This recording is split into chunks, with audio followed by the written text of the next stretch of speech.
whose story continues to inspire the fight for justice and dignity in Black maternal health.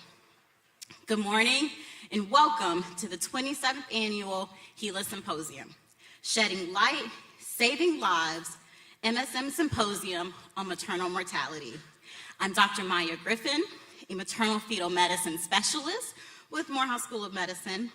I also have the honor of serving as the medical director for our Center for Maternal Health Equity here at Morehouse School of Medicine. And I'm honored to serve as this year's HeLa Symposium chair.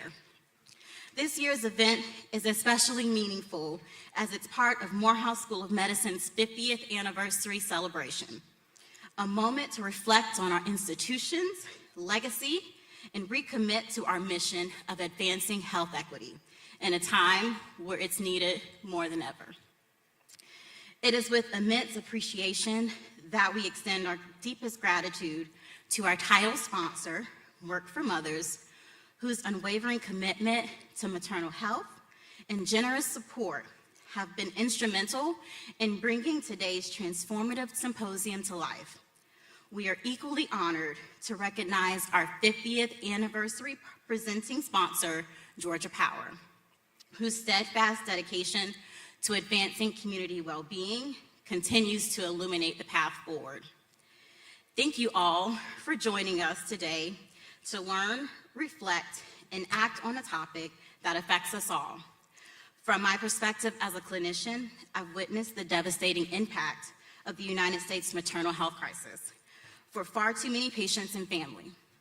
No partner, child, or family should have to ever experience the heartbreak of losing a loved one due to pregnancy-related causes, especially when 80% have been shown to be preventable when they occur in the postpartum period.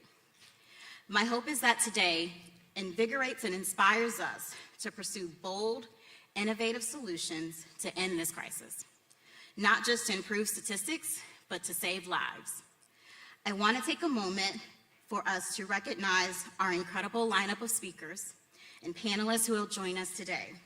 For the sake of time, I'll be giving a brief introduction throughout the program, but I encourage you all to visit the HeLa Symposium website for full speaker bios and more information about their remarkable work. Please feel free to engage with them after today's event. To begin our program, I will put up our disclosure statement for you all to review. Next, it is my pleasure to introduce Dr. Roland Matthews, who's the chair of the Department of OBGYN at Morehouse School of Medicine. He is a gynecologic oncologist, dedicated to reducing health disparities. His career is marked by impactful research, education, and clinical care focused on addressing the needs of underserved communities in the gynecologic oncology and women's health. Please welcome Dr. Roland Matthews.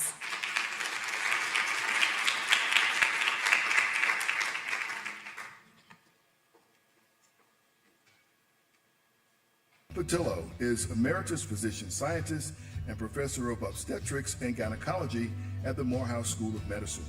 A Louisiana native, Dr. Pattillo graduated from Xavier University before attending Johns Hopkins University.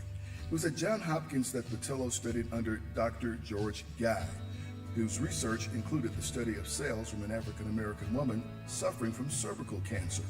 The woman's name was Henrietta Lacks, and the cells harvested from her body without consent from she or her family would thrive long after her death in 1951.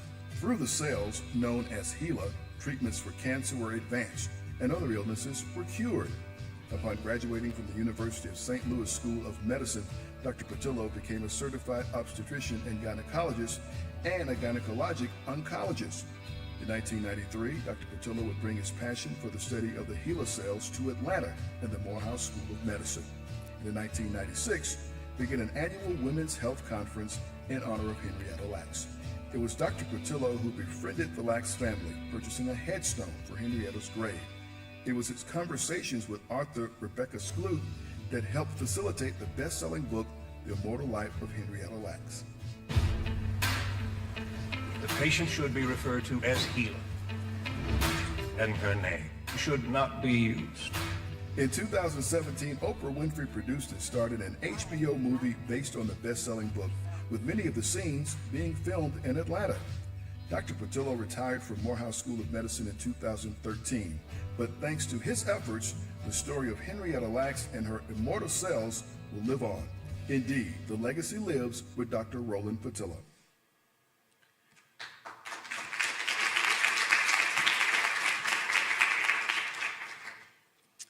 Good morning again, everyone. Welcome to the Morehouse School of Medicine, and not just for you here, but all the audience that we have as we are live streaming this program. Welcome to our great institution. We cannot start a HeLa conference ever without introducing Dr. Roland Pattillo. Dr. Pattillo was the founder of this annual HeLa conference. There would be no HeLa conference without his vision. And he started this many years ago. He was totally committed to raising the awareness of Henrietta Lacks and her great and ongoing contribution to science.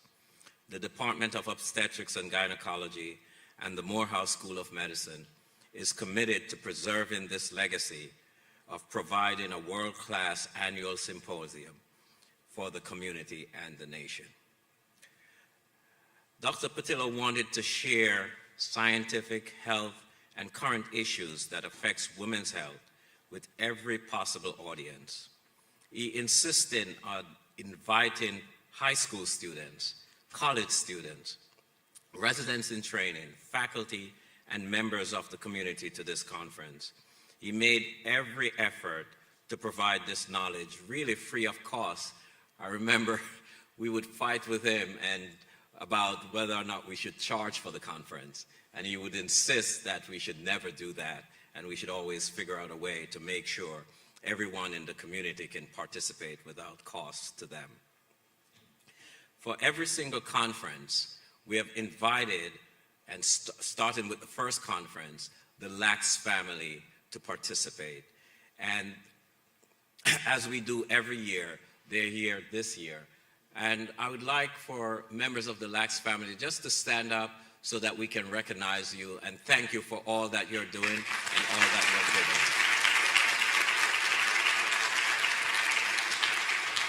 Thank you very much. I also want to thank Mrs. Pattillo. Usually, you'd never see Dr. Pattillo without Mrs. Pattillo. She wasn't able to make it today. Hopefully, she can see it streaming. But I want to thank her for her continued support of our department and of Dr. Pattillo over the years. And also, she continues to support this conference every year, and also the Morehouse School of Medicine. So thank you, Mrs. Pattillo. I know that Dr. Pattillo would be proud of the topic we are covering this year, given all that is going on across the state of Georgia and across our great nation. And the decision to stream the conference, I know he's smiling about that, because the audience we can get with streaming, I think, is something that he would be very happy to know that we're doing. So this man, this great man, he really sowed many seeds, and he inspired and mentored many of us to becoming really better human beings. I mean, Dr. Pattillo, I was speaking with a few folks this morning. He really he was just the type of person that wanted to help everyone he met. And he really did that. He really was selfless. And I really want to make sure, and I know that we're confident that his vision and legacy will continue here at the Morehouse School of Medicine. Thank you so much, and enjoy the conference.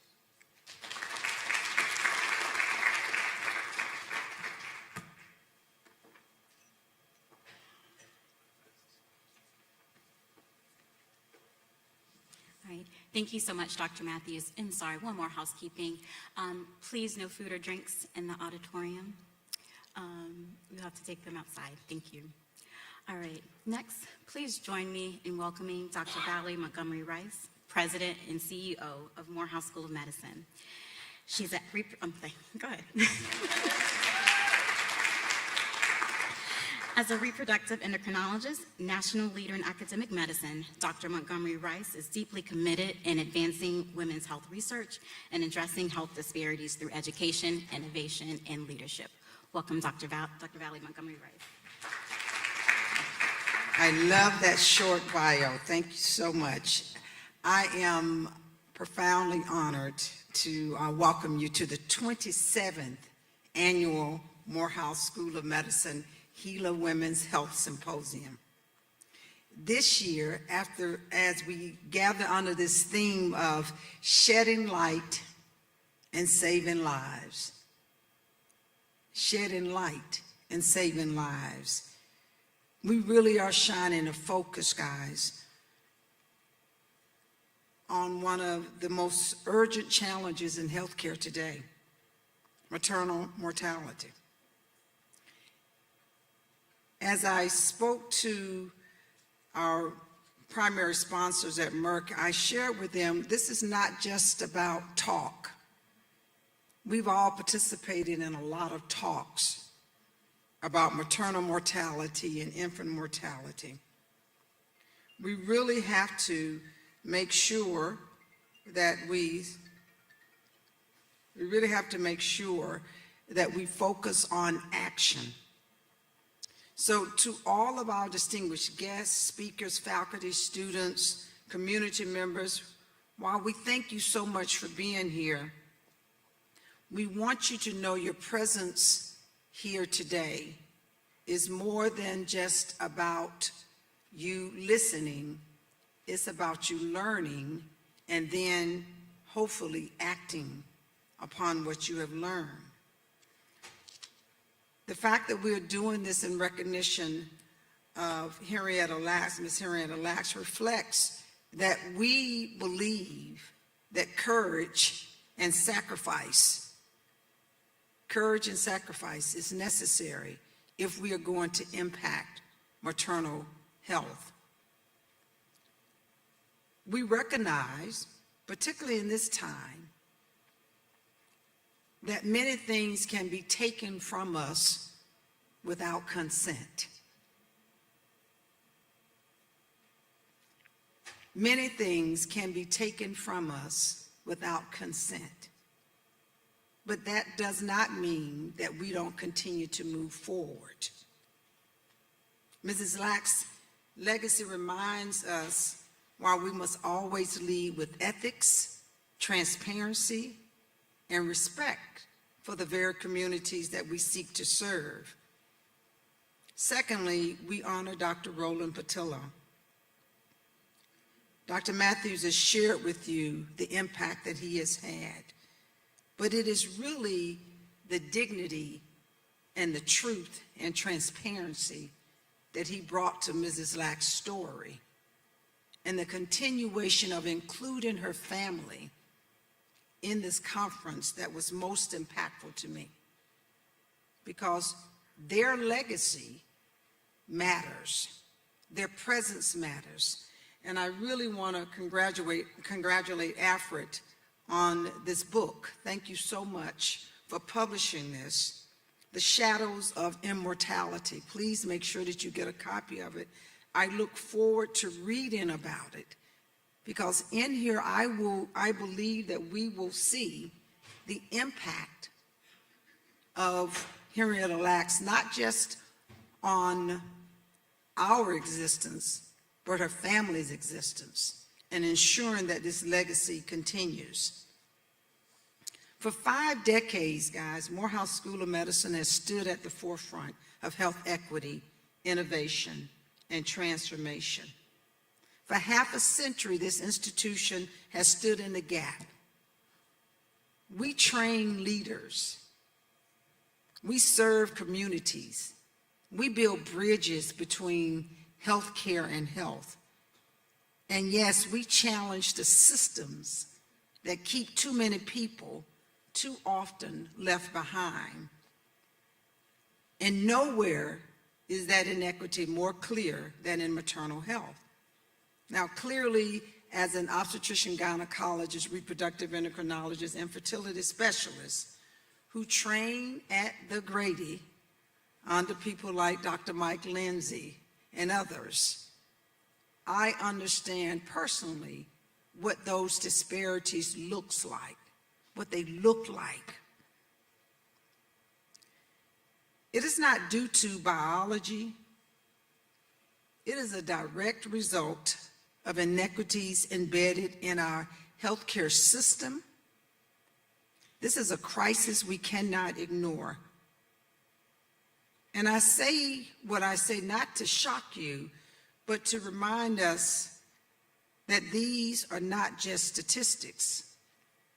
These are our mothers, these are our daughters, these are our sisters, these are our friends, these are women who look like me and you, women who, like so many of us, dream of possibilities and have those dreams cut short because of inequities and inadequacies. And yes, they're bringing the statue back in. It was removed when we were renovating the auditorium, and I wanted to make sure that it came back to its rightful place. Thank you guys so much, appreciate it. So I say to you, this is a moment of possibilities, because I believe with the right strategies, the right partnerships, the will to act, we have the power to transform outcomes. We at Morehouse School of Medicine believe that maternal mortality is not just a medical issue, it is a moral one. We embed equity in our research, and let me make sure that people understand how we define equity. It's about giving people what they need, when they need it, and the amount they need to reach their optimal level of health. It requires that you understand differences. It requires that you document demographics. It requires that you look at history that has gotten us to the present.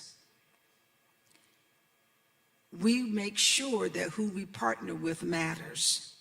We make sure that the way we train our next generations of physicians and healers and biomedical scientists and public health advocates is embedded in everything we do, because we believe that it matters.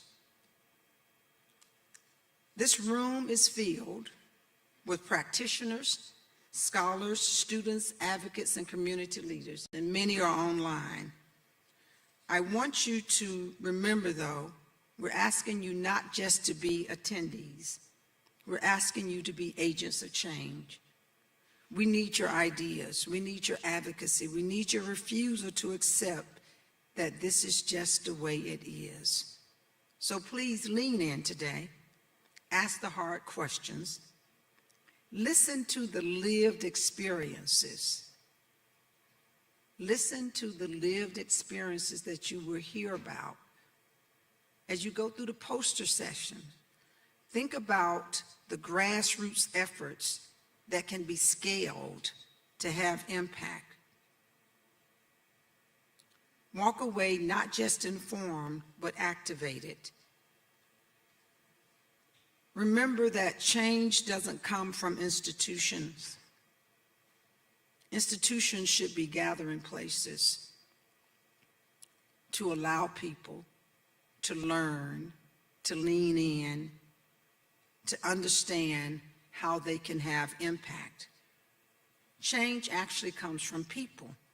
And when people come together with courage and purpose, we can create systems that not only save lives, but affirm them.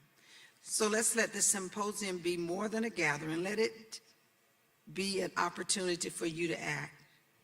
Let's honor Ms. Henrietta Lacks, not just with reverence, but with results. Let's honor the work of Dr. Pattillo, not just with his memory, but with the movement.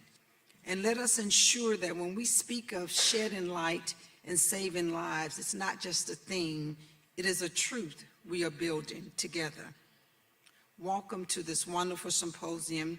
I want to thank the organizers. Thank you so much for your continued dedication to making this work happen. Thank you very much.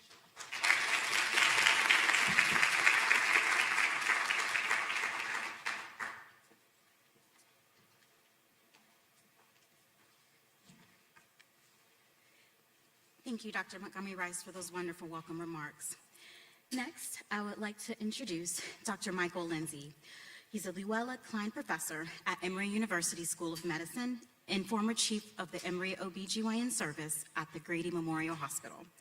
As a maternal fetal medicine specialist with over 30 years of experience in Atlanta, Dr. Lindsay is a respected leader in clinical care, education, and research focused on improving maternal health outcomes. Again, welcome Dr. Michael Lindsay to the stage.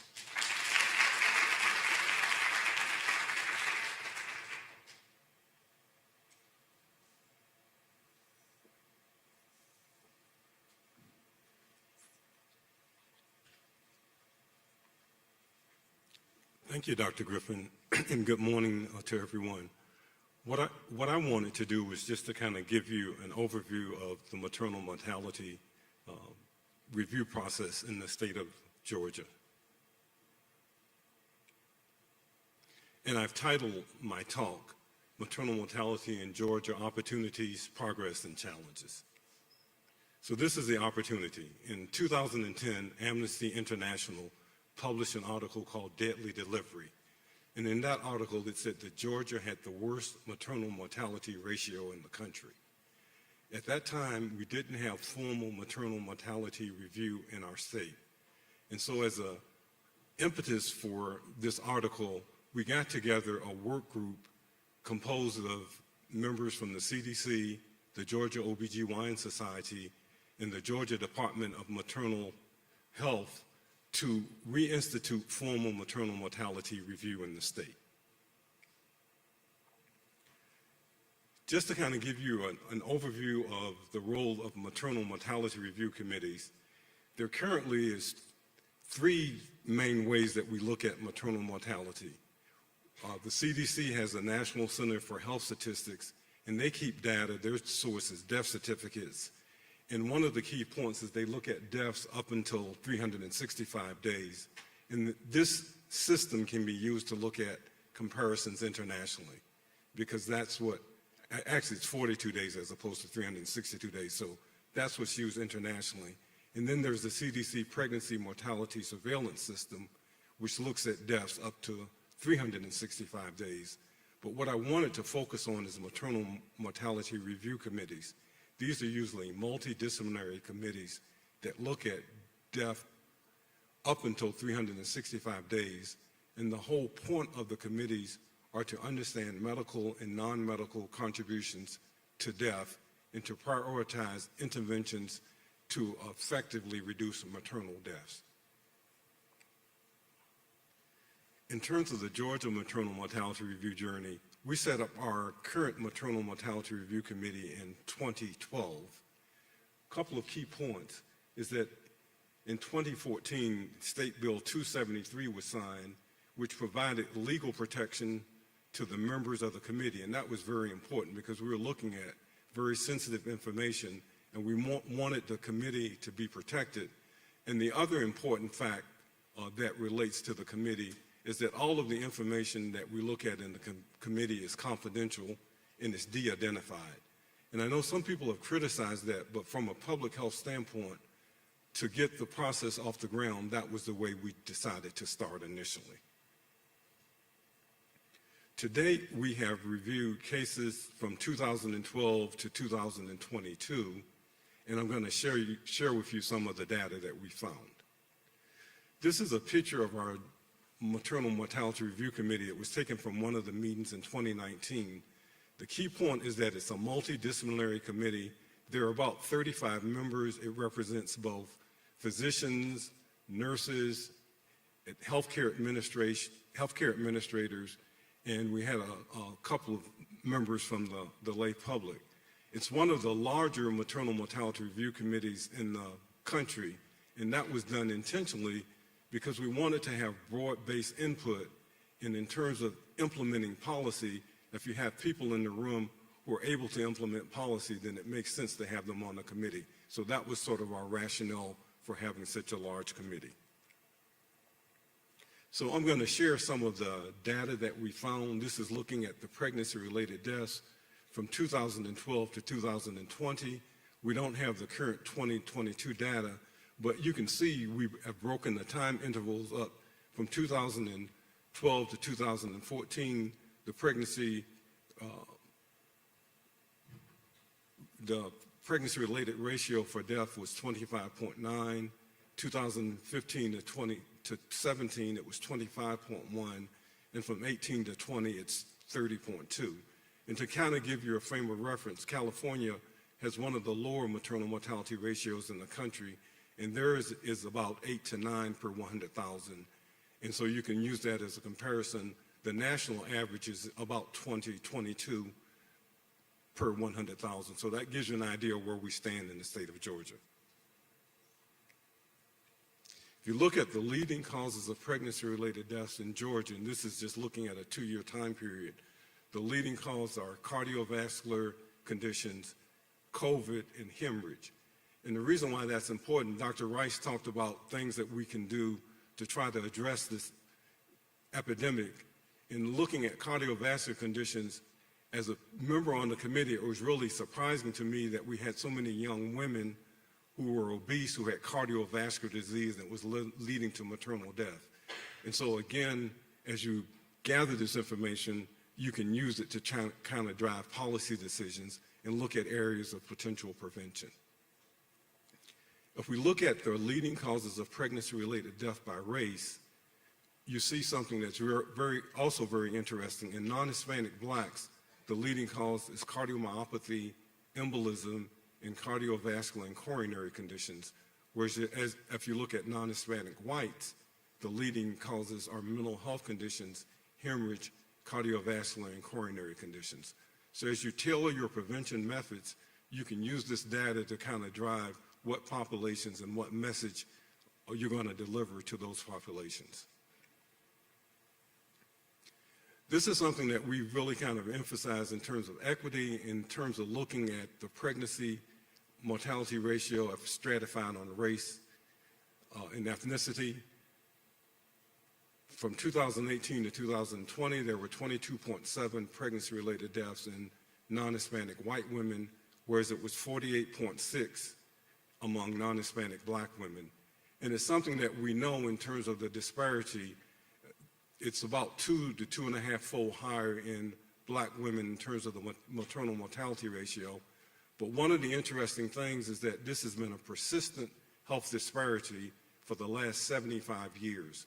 And so one of the things that's really important is that we need to develop programs to address the disparity, but we also need to be cognizant of the fact that it's been a chronic disparity, and it's something that we're not going to cure overnight, but we still need to work on it and address it in a very practical manner. And then in terms of things that we've done to sort of try to address maternal mortality in the state of Georgia, the Georgia Perinatal Quality Collaborative has looked at perinatal outcome and health equity for every Georgia mother and baby. It's involved stakeholders involving the CDC, the Georgia OBGYN Society, the Georgia Hospital Society, to engage those stakeholders in trying to come up with equitable, evidence-based perinatal care by using data to drive quality improvement initiatives. And this is just one example of what the Georgia Perinatal Quality Collaborative have done, and it's looked at obstetric hemorrhage, 99,000 births in the state, 82% of the Georgian birthing hospitals were involved in the AIM hemorrhage bundle, and one of the goals is to introduce additional bundles such as hypertension and cardiac conditions to see if we can address some of the major contributors to maternal mortality in the state. And then finally, I wanted to conclude with sort of bad news and good news. So a lot of you who have been following the maternal mortality crisis in the state know that in November of 2024, the state of Georgia dismissed this entire Maternal Mortality Review Committee. And the impetus for that was that there was an article that appeared in ProPublica that looked at some of the information that was confidential in one of the review processes, one of the maternal mortality review processes, and it identified some of the families, and it focused in on what had happened to those families and talked about things that related to sort of confidential information that the committee shared. And remember, I showed a slide that in 2014 that there was a state law that the information, people who were involved in the committee were protected from being sued and the information was confidential. So the bottom line was that the Georgia Department of Public Health decided to dissolve the Maternal Mortality Review Committee. But the good news is that they have reinstituted the committee. It has new members, and actually tomorrow we're going to have our first Maternal Mortality Review Committee after the committee has been reinstituted. So again, in terms of what's going on, I think the role that the committee serves is to keep track of what's going on in terms of causes of maternal mortality, what the drivers are. I think one of the things, and I've learned this being on the committee, we're not in a position to kind of implement policy change, but it's really important for us to keep track of what's going on and let people who are going to implement policy change use that data to try to reduce maternal mortality. So again, welcome to the conference. Thanks for giving me an opportunity to share this information. And I just wanted to kind of give you an overview of where we've been in the state, where we need to go, and some of the challenges that we currently have. So again, thank you, Dr. Griffin.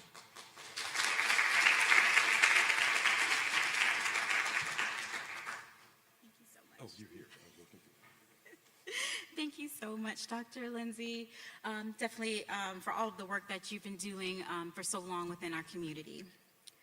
All right, next, I would like to invite Dr. Kaylon Taylor-Clark. She is Vice President and Head of Social Impact and Sustainability at Merck. As a respected health policy leader, Dr. Taylor-Clark has led national efforts to advance health equity, patient-centered care, and Medicaid innovation through roles in academia, advocacy, and government strategy. Welcome, Dr. Taylor-Clark. Thank you.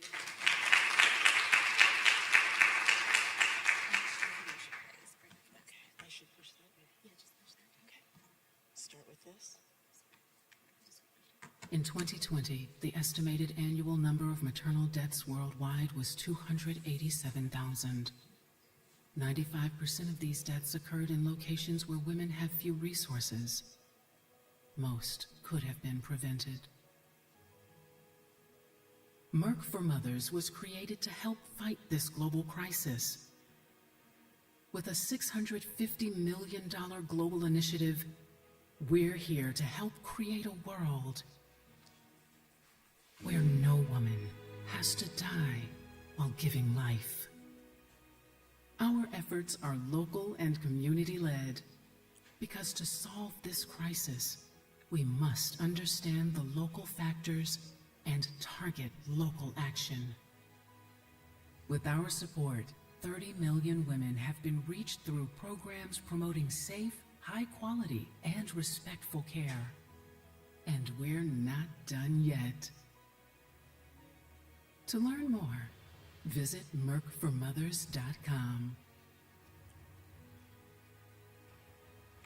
Very good. So hello, everybody. Good morning.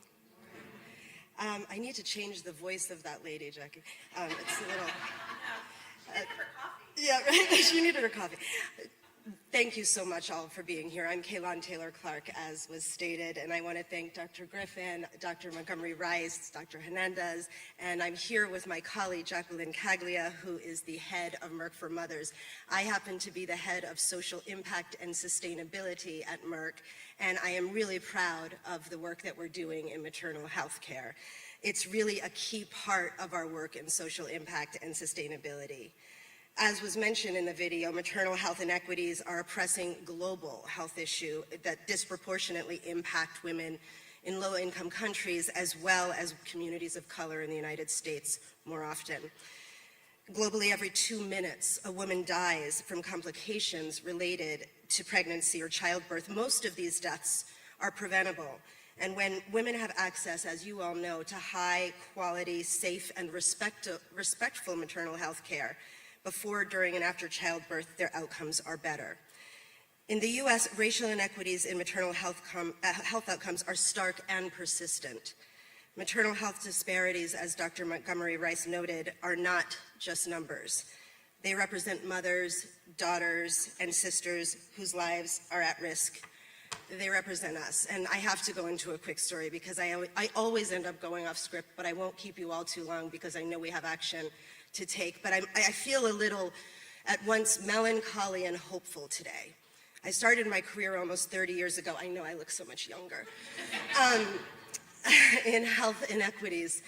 And, you know, at that time, I would give talks at the NAACP and at the Urban League. I was at the Brookings Institution at the time, and I would say to people, listen, the statistics are horrible. We were talking a lot about infant mortality and maternal mortality at the time, and I would say, Black women, be careful, because Black college-educated women have higher infant mortality rates than white women with no 8th grade education.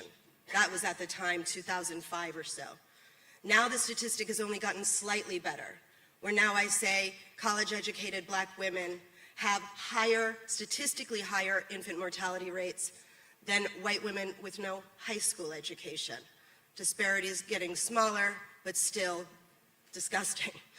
So I ended up giving those talks all over the country.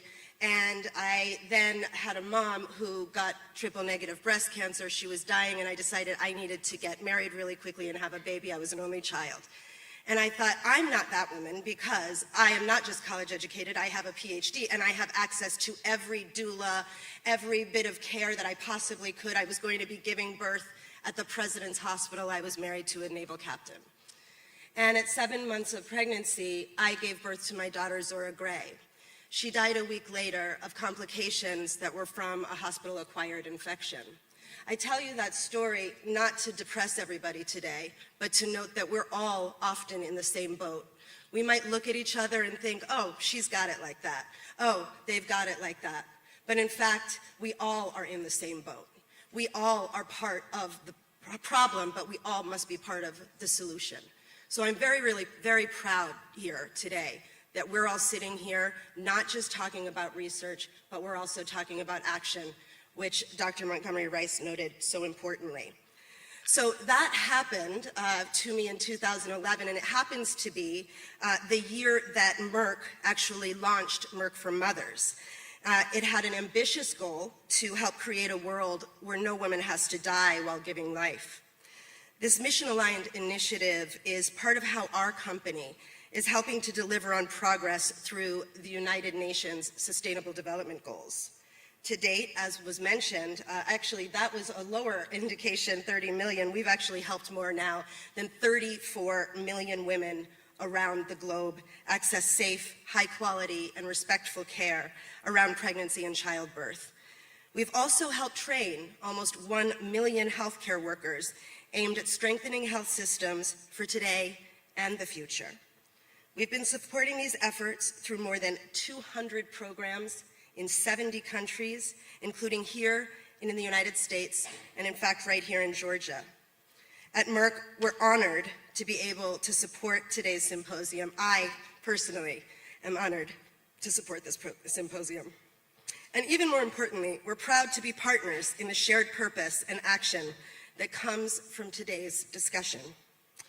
On that note, and considering that we've gathered here today on the final day of Black Maternal Health Week, we're thrilled to share with you today that we've made several new grants to uplift and support community-led efforts to improve maternal health, particularly led by Black women. These grants will be supporting organizations like Shades of Blue, focused on improving Black maternal mental health, and May, working to advance access to pregnancy and postpartum support, as well as organizations here in Georgia like the Black Mamas Matter Alliance. As we move through the day, learning about history, research, framework, solutions, and reflecting on the legacy of Henrietta Lacks, I challenge us to think deeply about the concrete actions, again, as Dr. Montgomery Rice noted, that each of us will take to create change for birthing people.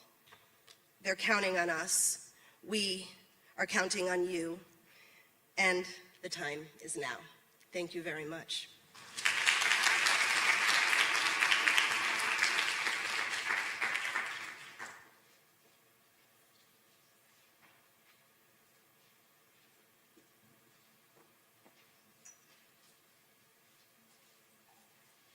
Thank you so much, Dr. Taylor Clark, and you're right, the time is now.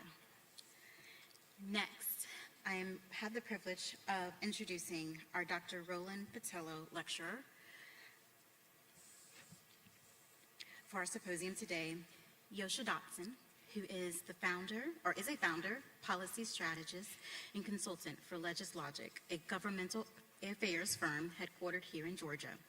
She is an accomplished independent lobbyist who operates at the national, state, and local levels with multiple special interests that includes Black maternal health.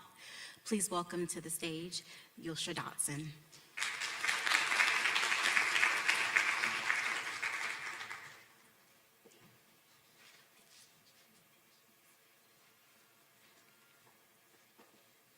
Good morning. Thank you so much for inviting me to speak. It is indeed an honor to be here today. I want to go through just very quickly as I present today what and how legislation and the landscape looks here in the state of Georgia. A little bit more about myself. I am a lobbyist, and for some folks it is like being on television, what you see on TV. But for me, myself, I lobby for a lot of advocacy organizations, which means that for me, the work includes facilitating introductions, building relationships, educating, and asking for votes. This week, whenever I started off, my goal has always been to educate communities on how to engage and learning that they can impact the system, that they can impact policy, which dictates everything that you do in most cases. So I'll talk to you just a little bit about the current state of maternal mortality and maternal health in Georgia. I will talk to you just a little bit about and give you just a little bit of a legislative overview, and then we'll talk a little bit about posturing, because it's important to know it's important to know how to engage and what we are engaging with whenever we talk about engaging and taking action. And then we'll talk a little bit about stakeholders and how to collaborate. So the first point that I have here is that Georgia ranks 46th in maternal mortality. And the second point that I have here is Georgia ranks 37th in maternal mortality. Keep that in mind. I know that there are conflicting statistics, but keep them in mind. As Dr. I think Matthew said earlier, or Dr. Lindsay said earlier, there's a 3.2 death rate, and the Maternal Mortality Review Committee determined that 83% of review cases were determined to be preventable, and then the deaths among Black women are 2 times higher than white women. So what has happened over the last several years? We will go back to 2013, and that's when the Maternal Mortality Review Committee was established. In 2017, the Community Health Worker Initiative was started, and the Senate also had a study committee on access to health care. Again, I'm speaking to you specifically about Georgia, and so whenever we are, as I'm doing the bills or talking about the bills, this is at the state level. The creation of the study committee on maternal mortality was done in 2019. They had midwifery bills come out that year. That year, they also had the anti-shackling bill for birthing people, which passed, which addressed shackling of pregnant people who were incarcerated. In 2020, there were 6 doula and community health worker bills that were introduced. None of them passed. 2020 is also the year that they introduced Medicaid expansion. Medicaid expansion was actually implemented in 2021 for 3 to 6 months, and then in 2022 and for 6 to 12 months. There were 3 home visiting pilot programs that were implemented in rural areas in 2023, and the creation of the Maternal and Infant Health Commission. You might ask, and the question was asked whenever this commission was created, what's the difference between this commission and the Maternal Mortality Review Committee? And so this commission that was created by Republican Lauren Daniel and was intended to be able to help educate people around maternal and infant health. Remember that as well. And then last year they appointed members for the Maternal and Infant Health Commission. And as was stated already, the Maternal Mortality Review Commission was dismissed and has again been reassigned. That leads us right up to 2025. And so I think one of the big bills that we are, and mind you, we have until end of May for Governor Kemp to sign, veto, or do nothing about every bill that was passed. So these bills fall under that category, the majority of them. That means that he can, if he signs them, of course, they become law immediately. If he does nothing, they still become law. If he vetoes them, then they don't become law unless they go back into the legislature, of course. But one of the big bills for the Maternal Mortality Review Committee was the review, or being able to review psychiatric and other clinical records that passed. There was also the Georgia Gestational Diabetes Management Act. I'm not going to read all of these. You can read these. But one of the major focuses of the House this year was making sure to codify any processes around IVF, which I think is of interest to this group of folks.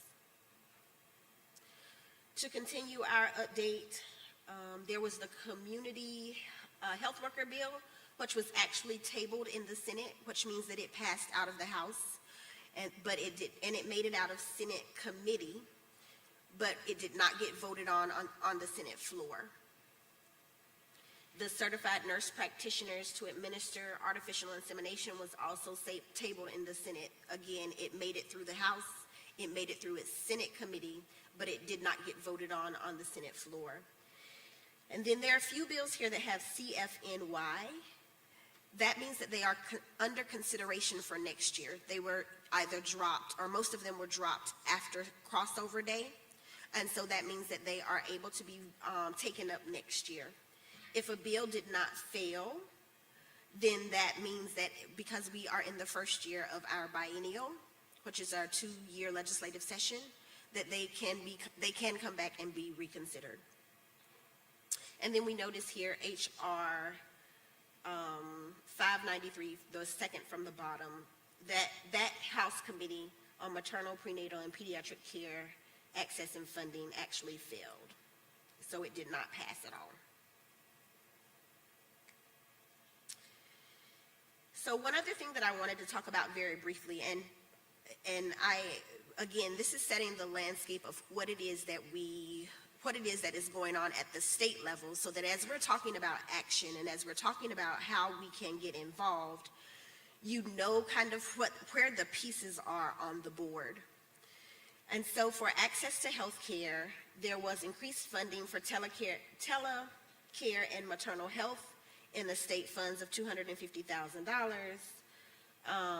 There are 6 perinatal regional centers for surveillance, training, and monitoring of $600,000. Increased support for quality improvement at birthing facilities for $600,000. There also are just a couple other things, particularly in Medicaid. There was an increase in Medicaid funding for EMS transport of $3 million. There were primary care codes that were opened up, and $2.3 million was put in the budget for that. For dental code reimbursements, there was $800,000 added. For newborn delivery, there was an add-on in rural communities that was $1.7 million, which is an estimated $2,000 more dollars if you deliver a baby in rural Georgia, where the population is less than 35,000 people. And then there was $2.2 million put in if you deliver for newborn delivery in rural Georgia, where it is from 35,000 to 50,000 people. So those were added to Medicaid. And then finally, there were study committees that were established. There is the House Study Committee that are supposed to be created. There's the House Study Committee on Abandoned Child Placement. There was one for improving access to internal medicine. There was one on evaluating funding for public health that is still in committee. They did not vote that one out of committee. And then there was the study committee on healthcare quality and reporting, and that one did not pass. So I say all of that and give you all of that information so that we can talk a little bit about what it means and what the posture looks like in the state of Georgia. So one of the things that I want to say right out is that language matters. Not only does language matter, but resources also matter, where you're pulling your information from. I am not sure if we are aware, but while at the federal level, they consider us a purple state and a state that is a swing state. Here in the state of Georgia, like at the actual state level, we are very red. That means that our governor, our lieutenant governor, our Speaker of the House, the numbers in the House and the numbers in the Senate all lean toward Republican. And so as we develop our action plan, as we talk about what it looks like to have impact and make impact on the state level, we have to be able to speak the language and understand the priorities of those who, we have to be able to understand how to engage with the priorities of those who might not always agree with us. And so this year, the Republicans' focus was on IVF. They did not seem to have any interest at all in opening up any code that would relate to abortion. They focused on tort reform, and they focused on school safety. Those were their huge focuses this year. In addition to that, the lieutenant governor has always had a focus on child care and wanting to make sure that families were able to afford things to make sure that children were taken care of. So children are a focus of the lieutenant governor. The governor has always had an emphasis on education, and he's always had an emphasis on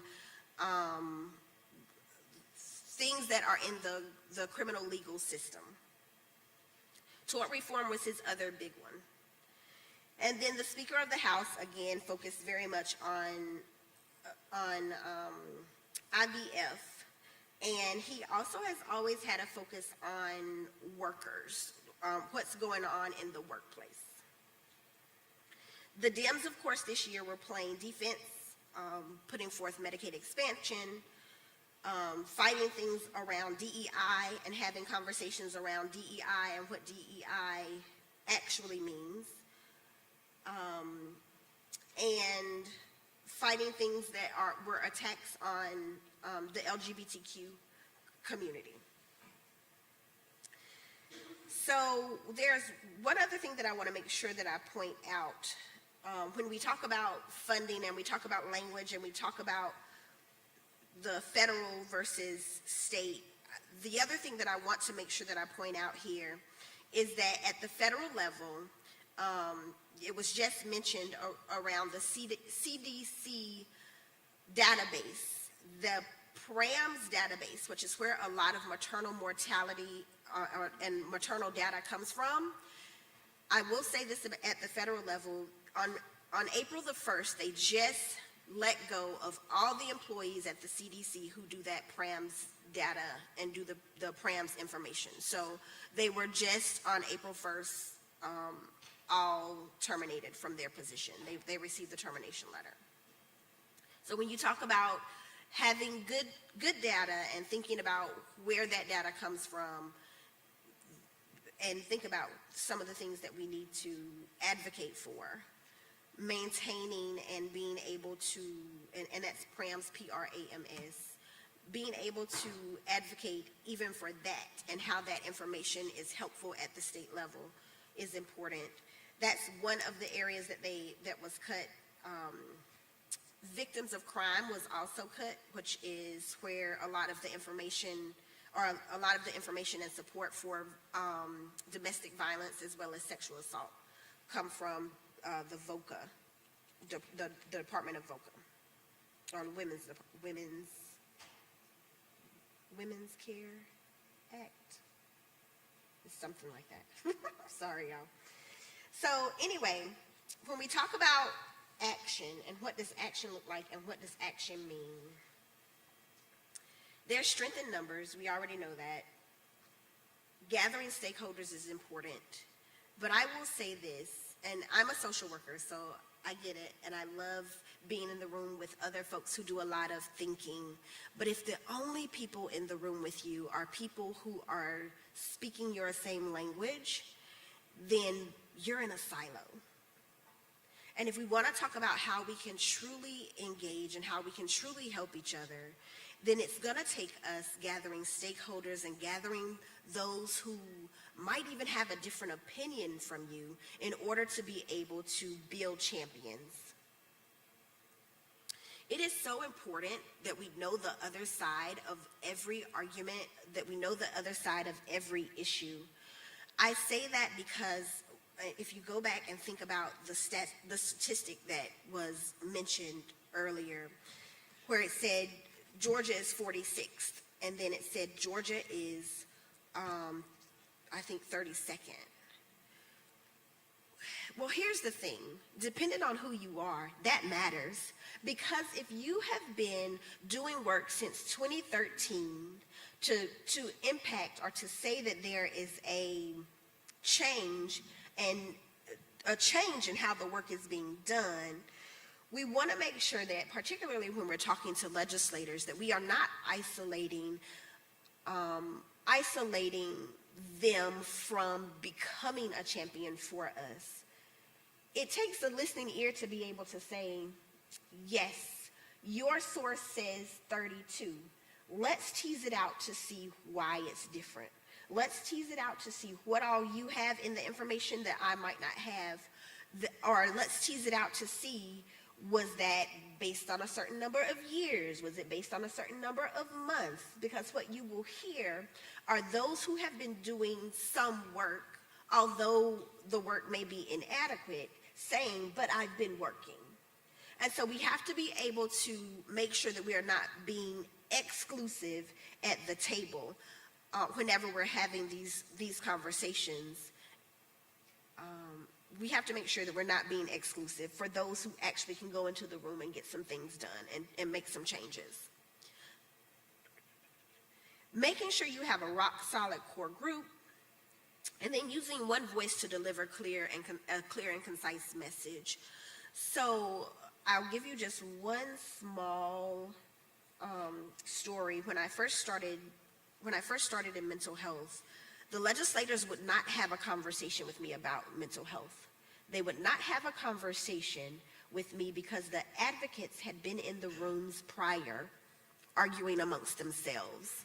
And so because they were advocates, the legislators took their hands off of it and said, we're not going to choose a winner and a loser.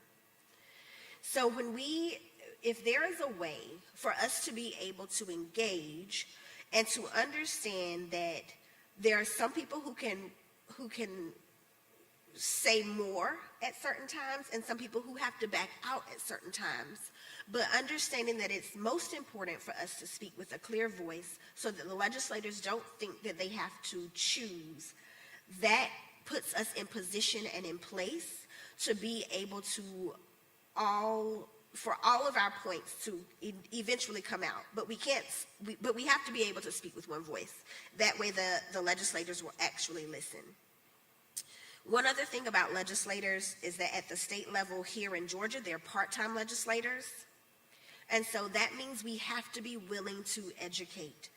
Don't walk in the room thinking that this farmer knows as much about maternal mortality or the maternal health crisis as you do. Don't walk in the room thinking that this auto car salesman knows as much. Don't walk in the room thinking that this funeral director knows as much as you do about the issue. And when we can approach it from that perspective, then we can understand why it's so important to continue the education. One of the things that I do in my job is I count votes. I need 91 votes in the House, and I need 32 votes in the Senate. And so that is my job. I count votes. And so the job of the advocate is to understand that while I am counting votes, you are telling the stories that are most pertinent to get that person to say yes to what it is that you need, or no to what it is that we think is not helpful.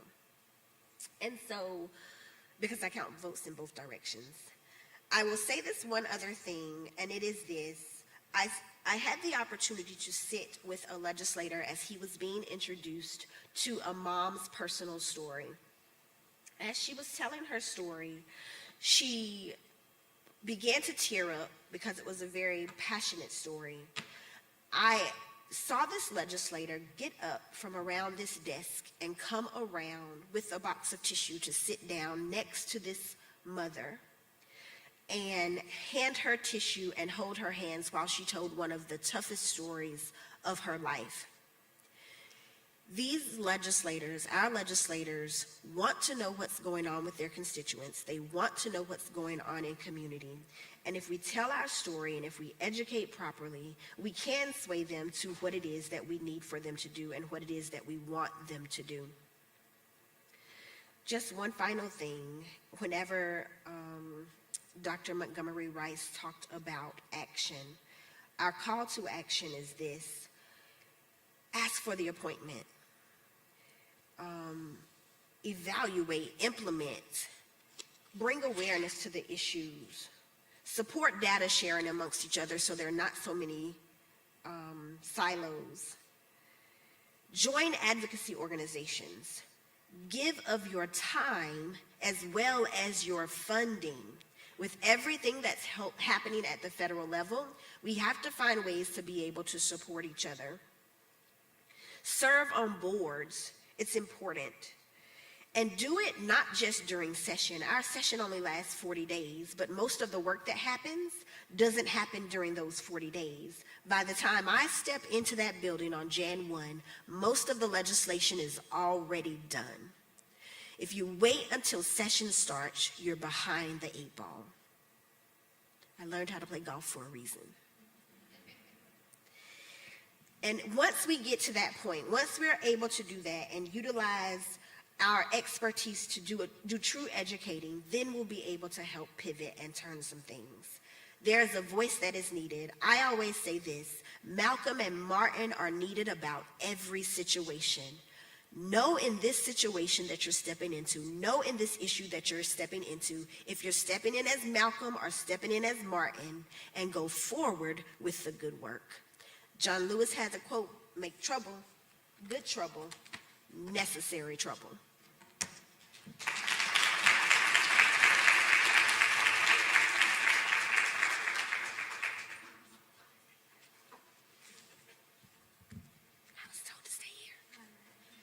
Thank you so much for coming to give such this inspiring talk that's so important, and being our Dr. Roland Pattillo lecturer for today.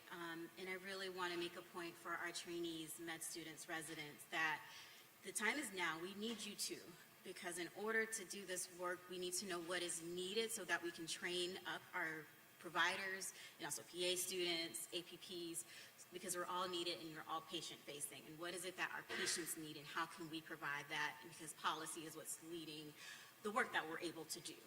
Because as Medicaid is about to be defunded or whatever is going on with that, and that is the majority of the patients that we see at Grady, and speaking from experience, our patients are coming in sicker and sicker every day.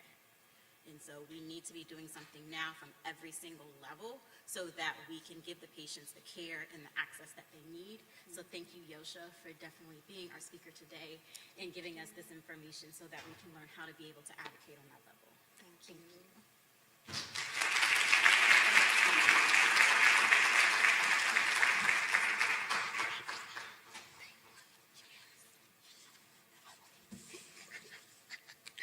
All right, everyone. All right, we will be taking our 15-minute break. Please come back at 10:30 and we'll stop promptly back at that time. There are light refreshments available in the atrium.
for coming and joining us back. We're going to get started shortly.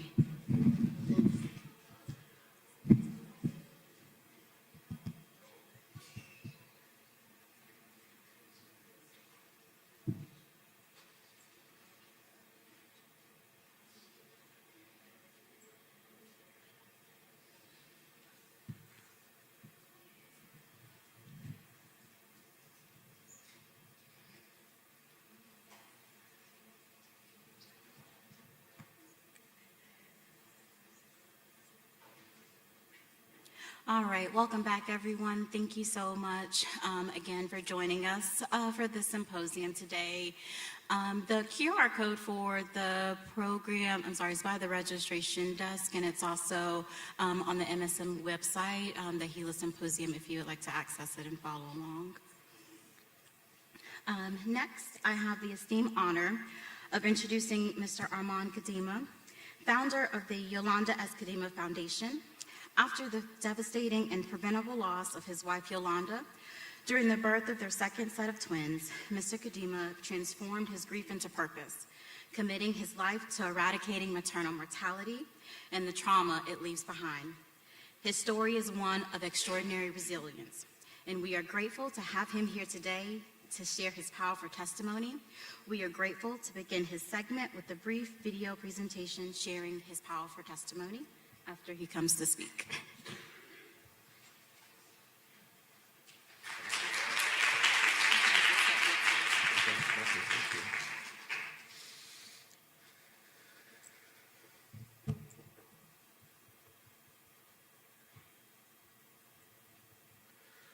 Greetings, everyone. I trust you are all well. I am so grateful for this opportunity to be here this morning, to be able to partake in such a phenomenal, remarkable program as we discuss, the advancement of health equity, but especially that of maternal health equity. As Dr. Griffin mentioned, I am the founder of the Yolanda Shifer Kadima Foundation. The foundation, unfortunately, was something that came to me soon after the death of my beloved wife, Yolanda, who was a committed midwife, doula, and IBCLC, who had devoted her life to eradicating maternal mortality, to help women achieve the desired birth experiences that they wanted to fulfill to be able to bring their children into the world. Yolanda and I, when we met in college, we discussed how we wanted a large family. It was mostly her, but as a young man that was in love with her, I felt that I wanted to partake in that experience of having multiple children and fulfilling, the life of being married and building a family. I never thought that dream would lead to us losing her as she gave birth to our second set of twins. We were heading into the hospital expecting a wonderful birth of our children, and now realized that we were walking into a nightmare that will leave us devastated for eternity.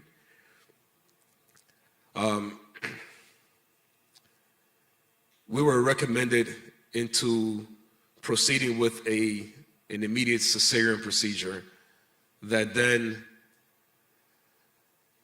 left Yolanda soon thereafter the delivery with renal failure.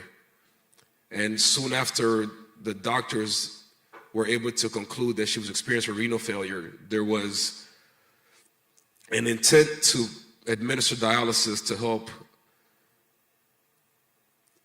cleanse her bloodstream of all the different pain medicals, such as morphine, that were circulating through her system. They took her for testing soon thereafter, and 7 hours later, as I was in the recovery room taking care of the twins, I had not heard anything from anyone, no updates. And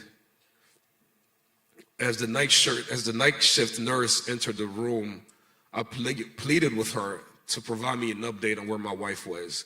She then informed me that Yolanda was in ICU. and bewildered to the fact that no one had mentioned to me that she was taken from testing to ICU.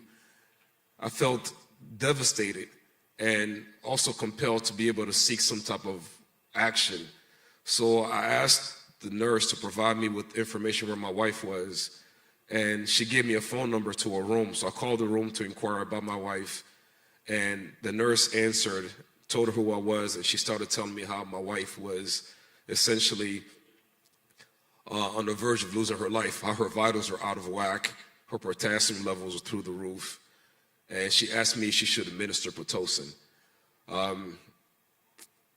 I then proceeded to tell her that I was her husband, and she said that, oh my God, I didn't realize you were the husband, I thought you were the doctor. So at that point in time, I dropped everything and asked the nurse to keep an eye on the babies so I could go up to ICU to see what was going on. As I walked in, Yolanda was sitting there just in and out of consciousness, and I pleaded and begged for them to take action, because at this time it had been going on 12 hours or so since they mentioned administering dialysis, and no action had been performed. The next day, as we're still waiting for them to administer dialysis, they called me into a conference and they were telling me that she's really not doing well, and that if her potassium level rose a little bit more, she would go into cardiac arrest. So then I pleaded with them. I'm like, well, please administer Pitocin, do something. They tell me, yes, we're working on it, we're ordering it. 6-7 hours later, still nothing. And finally, after I pleaded again, and really just became a little bit more assertive and aggressive, and with Yolanda telling me in the background to calm down. So in the midst of her in pain and going through all these things, she was just so concerned about me being okay. They then finally decided to administer dialysis and insert a port into her neck. And when I came back into the room, I saw my wife laying there with blood squirting out of her neck, literally a scene out of a horror movie. Blood squirting off her neck because the blood wasn't coagulating at the time. So I had to sit there and watch her bleed uncontrollably, and for them to pull me aside and tell me that renal failure was no longer the issue, that she was now in liver failure, and that they could no longer care for her at that particular hospital, that we needed to transport her. So it took another 6-7 hours or so to transport her to another hospital.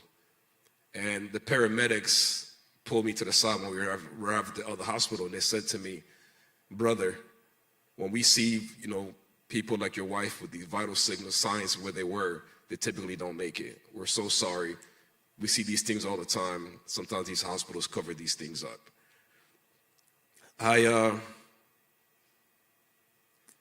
In that moment, I just didn't know what else to think or say. And this was during the pandemic, during COVID. That other hospital that she was transferred to told me that I needed to leave because I couldn't stay there, that I needed to go say bye to her, and that she was the sickest person in their ICU. So that was the last time I saw my wife, when I had to say bye to her, as they were going to try to do whatever they could to salvage her life. But unfortunately, it led to her losing her life at a young, tender age of 35. Similar to Eliza Lacks, the mother of Henrietta Lacks, who lost her life in childbirth at the age of 34, Yolanda lost her life in a similar manner almost a century later. It's devastating that in this modern day and time, in the most advanced nation on the planet, that Black women have to lose their lives at a rate of 3 to 4 times higher than their counterparts. So I am here to simply share with you all my story, my experiences, and hopefully it can empower all of us to do whatever we can to eradicate maternal mortality, not only in America, but globally. Mothers should not miss out on the opportunity to raise their children, and children should not have to live life without their mothers. I'm going to share a little bit about our foundation. Our main objective is to prevent the traumatic ripple effect that occurs after maternal mortality. Our family has been completely devastated with the loss of Yolanda. But we've done our best to keep things in place, to share love amongst each other, to support each other, to ensure that we can still ultimately honor her and other mothers who've lost their lives, and doing our best to promote a path to recovery, a path to healing, a journey towards living our lives to the fullest extent in spite of all the tragedies and obstacles we've encountered.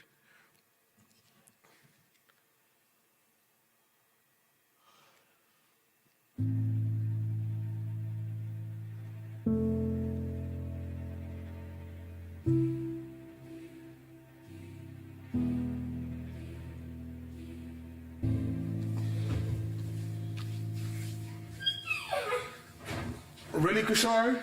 You gonna keep jumping like that? Can I get some of your energy, please? Please, please, please, please, please, please, please.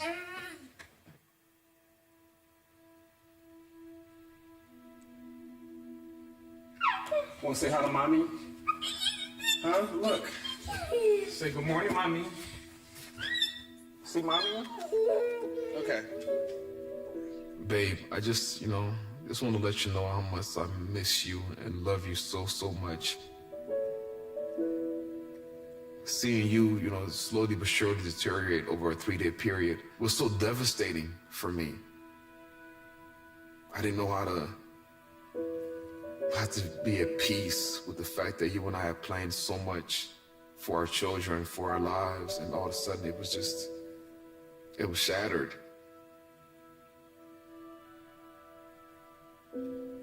We gotta brush our teeth. It's important, okay? The reason I'm still here is because of Kishar. Okay? I love you too. When I was grieving, he would come up and hold me.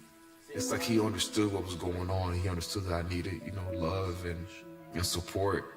He's just this amazing being. You wanna ride your bike, Kishar? Who you texting, man? Doing my best is to balance, the older children with work and everything else that I'm dealing with, just healing. You and I were so big on experiences for our children, where it was about, taking them out, letting them explore the world. Well, like yesterday, we went to the park and had a picnic as we used to. So I kept seeing you sitting there. I felt you. I know you were there. Okay, Kishar?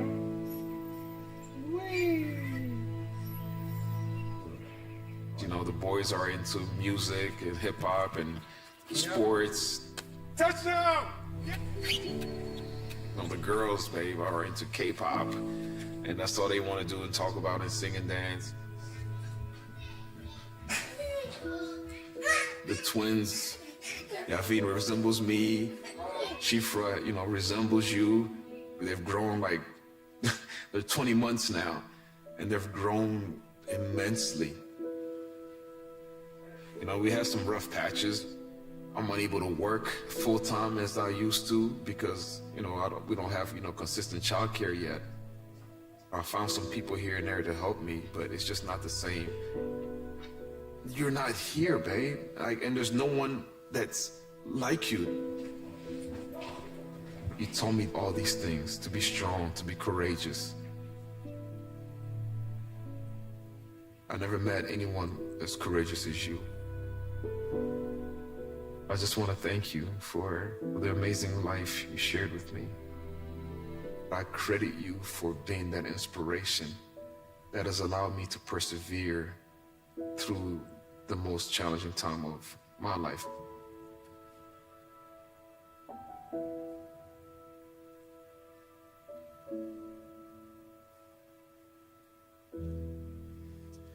Thank you.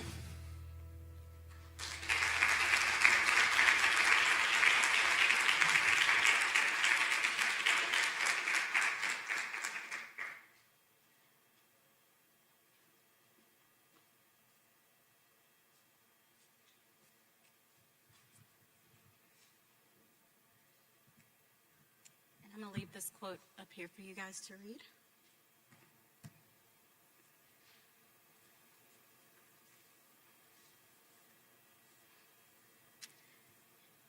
Thank you, Armand, for sharing your story. And this is something that I hope highlights the whole purpose of this event and what it is that we're facing and that no other family should have to deal with. So I appreciate you, Armand, for sharing this with us and also bringing your lovely family to also share in this experience as well. I hear all the sniffles in the audience, and this is a feeling that I felt as well the very first time I heard your story. And so it's powerful and it's impactful, and I hope you do continue to share and continue in this fight, because we definitely need our dads, our Black men, our Black fathers, our uncles, our grandfathers to join in on this, because this doesn't just affect us as clinicians, as researchers, as academic people. It's families, it's our communities, but we also need to make sure that we're involving our male counterparts in this effort as well, because they have as much stake in this as we do as women, as Black women. All right, so next we're going to start with our panel discussion. That's going to be moderated by Ms. Joyce Littell.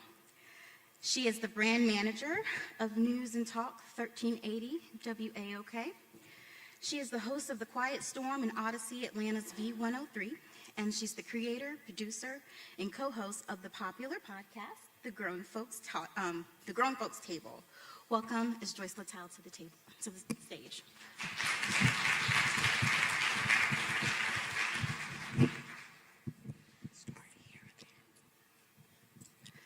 Good morning.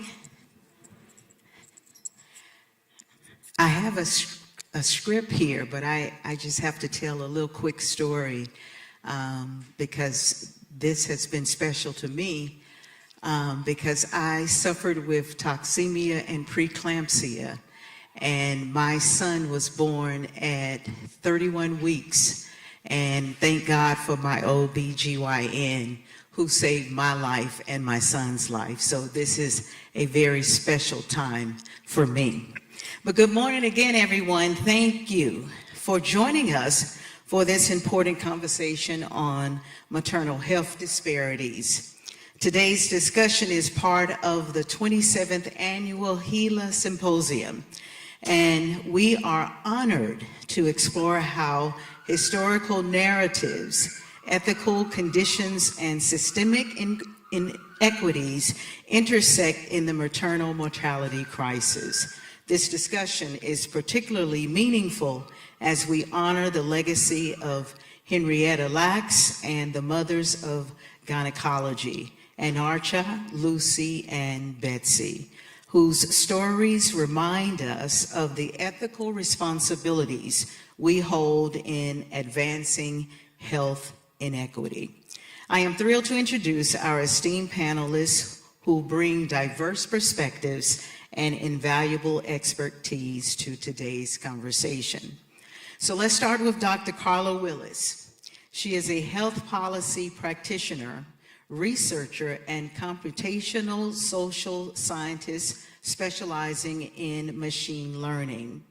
As the inaugural director of the Performance Management Office at the Georgia Department of Community Health, she leads efforts to improve maternal health outcomes through Medicaid policy, behavioral health, integration, and chronic disease management. Let's give her a big round of applause. Our next panelist is Dr. Tracy Dubose, is an experienced OBGYN with the Southeast Permanente Medical Group, practicing in Atlanta since 2002.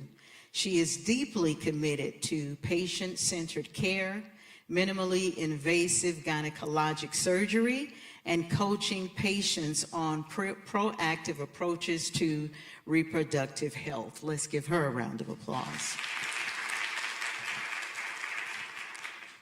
Our next panelist is Dr. Renee McLeod-Sorgen. She is the Dean of Graduate Education in Nursing and Education at Morehouse School of Medicine and a professor in the Department of Community Health.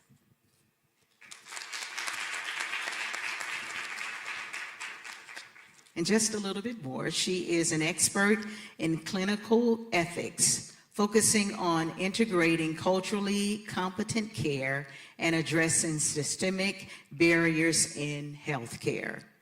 And finally, Anjali Hinman is co-founder and midwife director of the Atlanta Birth Center. She brings a wealth of experience working with underserved communities and emphasizes the transformative role of midwifery in improving maternal health outcomes. Let's give them all another big round of applause. And we will start this segment by letting our panelists, we hear their personal reflections from each of them on how their work contributes to advancing maternal health equity. And Dr. Willis will begin with you. All right, so thanks everybody for coming today. This is a particularly special opportunity for me. In 2018, I was sitting back there in the back, and we heard a strikingly similar story. We heard about all of the things that led up to the loss of Dr.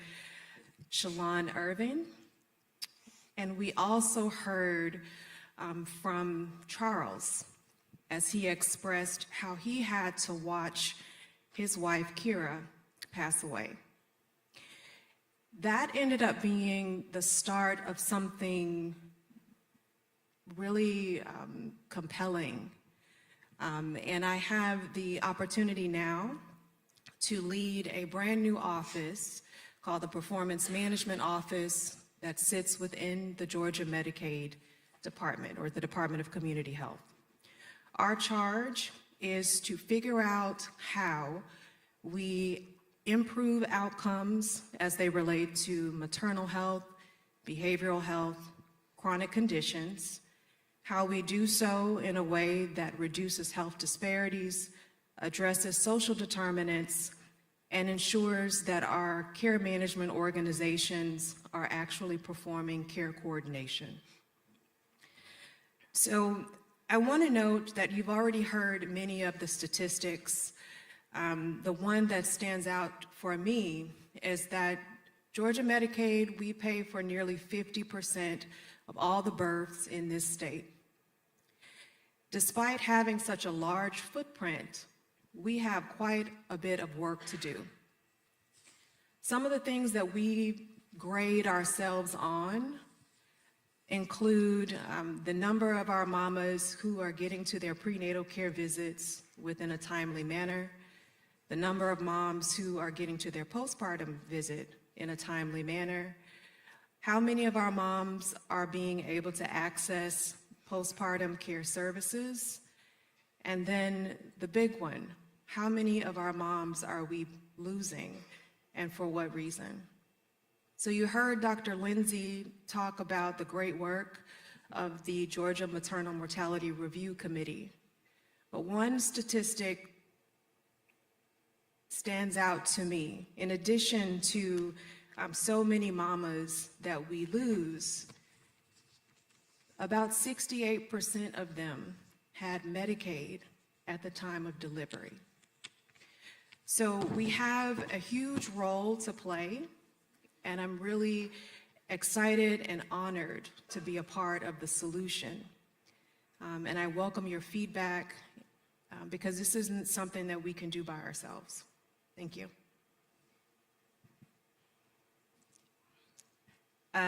Good morning. I'm Tracy Dubose, and I just want to say I feel like Miss Sophia on The Color Purple when she came home. I'm home. So I trained at Morehouse School of Medicine 1999 through 2003 by Dr. Franklin Geary, Dr. Matthews. My attending was Dr. Pattillo. So he was my GYN oncology attending, and he showed me humility, showed me how he would get his patients up and walk these cancer patients down the hallway with their IV pole. So, my clinical care is bar none. I learned, how to be the best doctor that I could be. But I think what Dr. Valerie Montgomery Rice said is very true, that not only do we have the onus on us to be good doctors, but we also have to be take action. So what I do now, I'm at Kaiser Permanente. I'm also like a chief of the department, and part of what I do every day is not only in the individual exam rooms with patients, educating them, making sure that they're aware of, how to take care of themselves, but also creating, policies and putting systems in place to ensure that, patients have what they need to take care of them. So, everything that I do, I served on the Georgians for a Healthy Future with Natalie years ago, but whatever we do, we have to be passionate about it.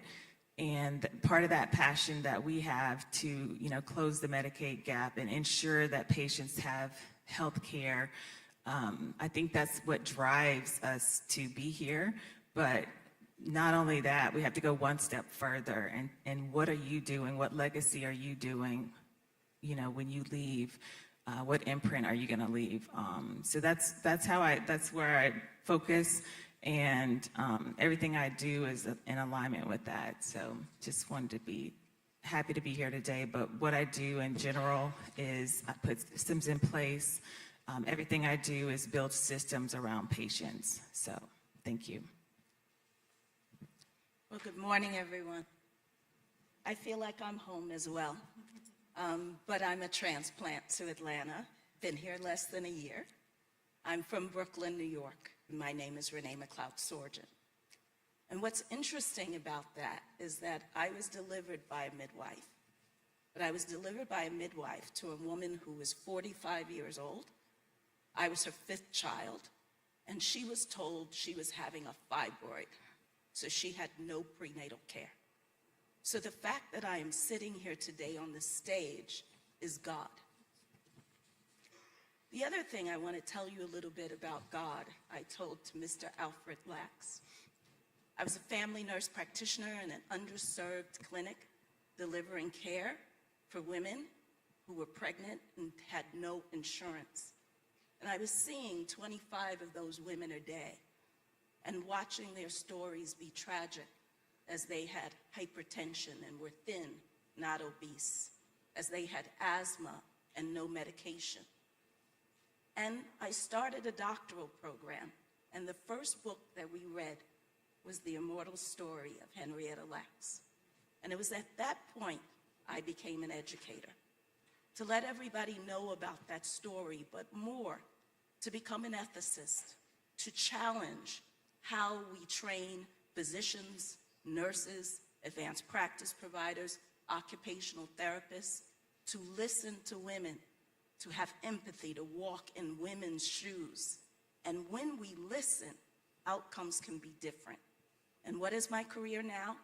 To bring midwifery education and interprofessional education here at the Morehouse School of Medicine. So I am the founding dean with my team, Dr. Angela Richard-Eaglin and Lauren Nunnally, to transform maternal outcomes here in Georgia. Thank you.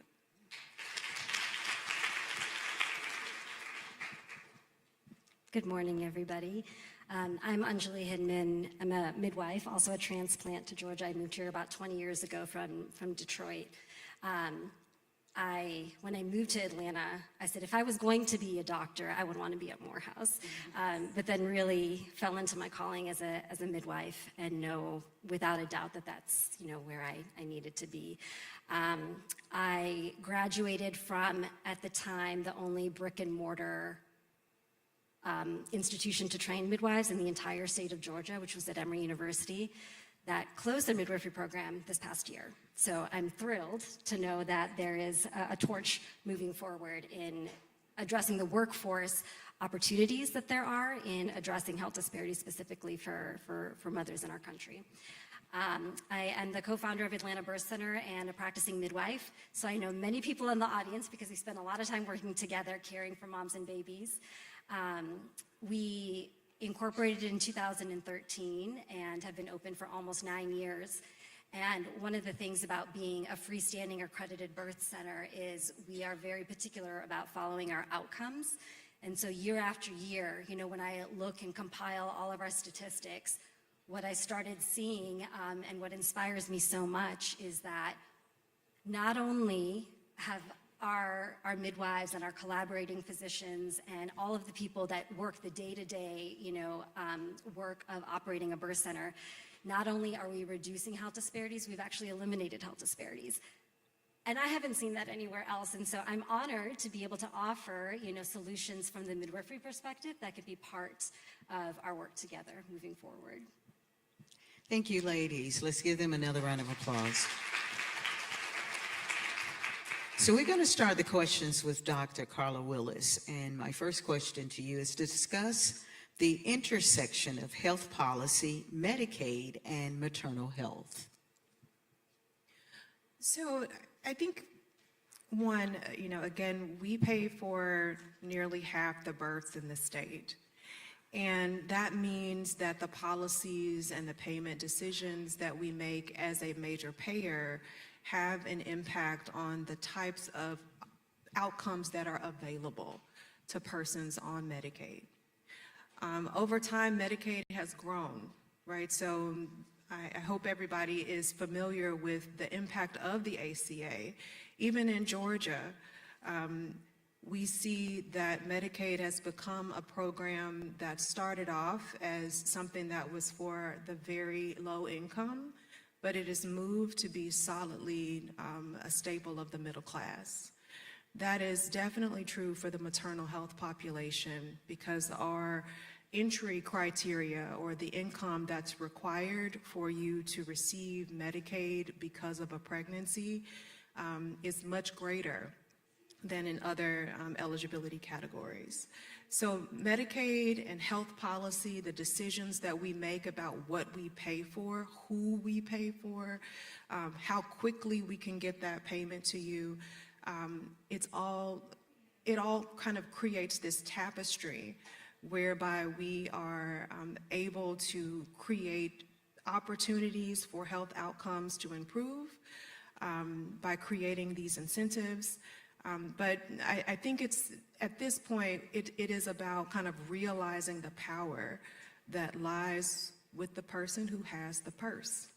And that's one of the things that we want to do better, both by way of my office and by way of the support of our executive leadership team. Also, Dr. Willis, would you explain how Medicaid payment reform is a lever for improving maternal health access and outcomes? Yeah, sure. So my mom would always tell me, you know, I can tell your priorities by your checkbook. I know we don't have checkbooks anymore, but we used to. So what you pay for, how much you pay for it, says a lot about what matters to you. And so payment reform is an opportunity to say, both with your mouth and with your money, that I care about maternal health outcomes. I care about the mamas in the Medicaid program. So, you know, some of the ways that we have, some of the things that we have been exploring are trying to figure out which providers are we not really engaging with, and how can we do a better job at that? How do we make sure that as we engage that we're paying a realistic wage? So I followed, some of my friends are over at, or used to be at Healthy Mothers, Healthy Babies, and they had this really powerful doula program or doula pilot. And one of the findings from that study was evidence about, well, how much does it take to really pay a viable wage to different types of perinatal persons? The other thing that we've been looking at intently is, why is it that we have a global payment What kind of incentives and disincentives does that create? And we're looking to other states and the experiences of other Medicaid agencies who have taken a more innovative approach. You know, like maybe we need to chop it up in a different way so that providers can get their money faster.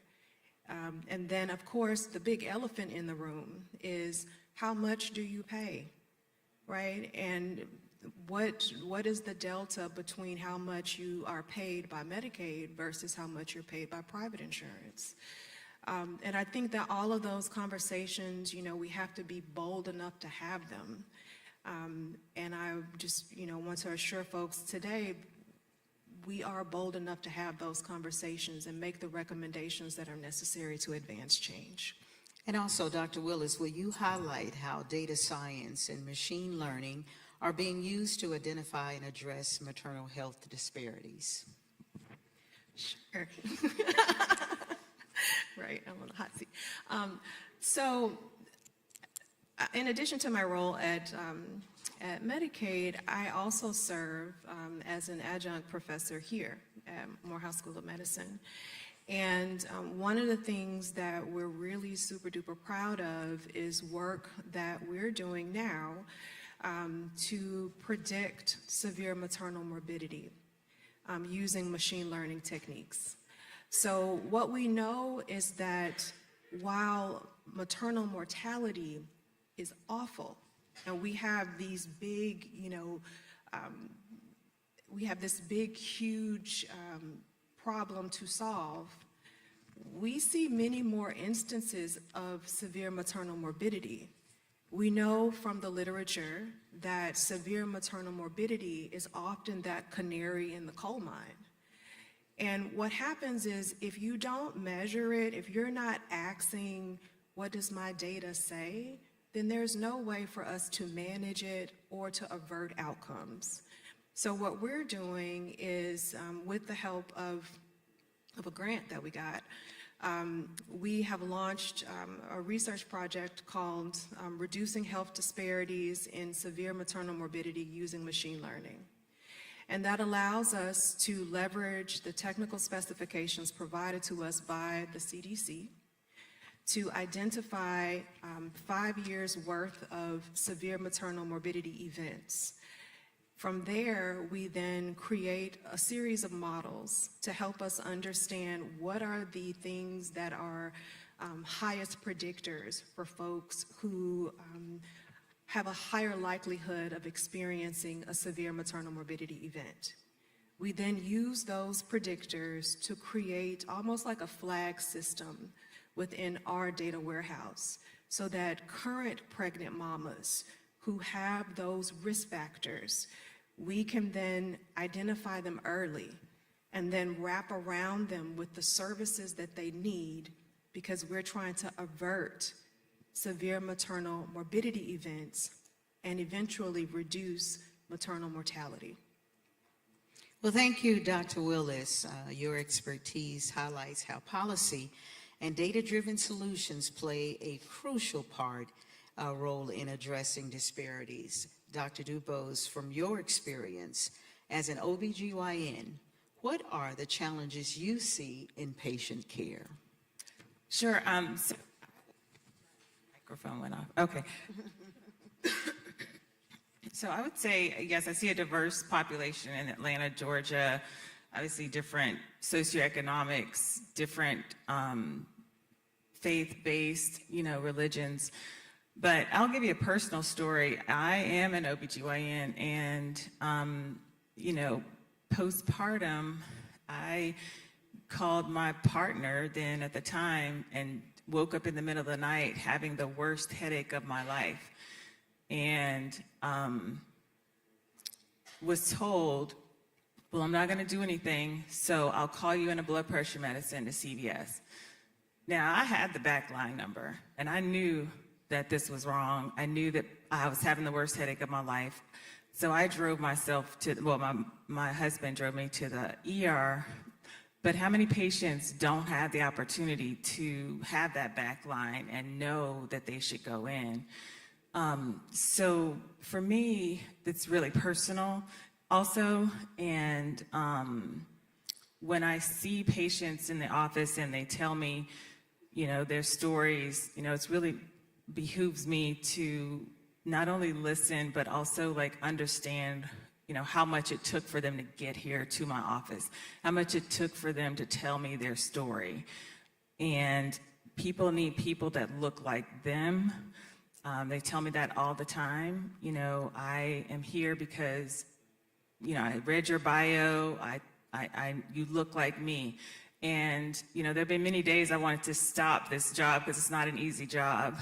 We have good days and bad days sometimes on labor and delivery. But the thing that keeps me going is the fact that patients tell me all the time, you really listened and you really heard my story and you gave me all of the options that no one else gave me. So it really matters to have people to have that compassion and care for, the patient in the room. But not only that, you have to be really good at what you do, and help patients not only navigate these waters, but be able to, help treat them to the best of your ability.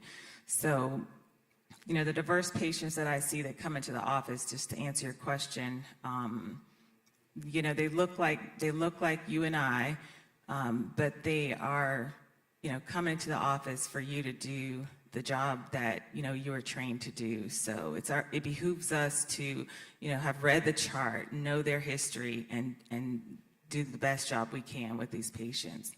So can you also discuss challenges in health literacy, early intervention, and barriers to reproductive care? So our patient population is, a lot of my patients I'm at Kaiser Permanente. They have Kaiser Permanente insurance, and, so there's various degrees of patients who are, working at Publix in the deli, to some patients who, have Kaiser signed up through the marketplace, to, CFOs at Home Depot. So even with that vast array of, where the patient's coming in from, their education about their health can be different. So it's my job to meet them where they are in, their education or knowledge of base. So I do a lot of mirroring. My husband's an attorney, so he does that, in the courtroom. But in the exam room, it's really important that you also understand the education level, understand how you need to speak to the patient and sort of break things down for them.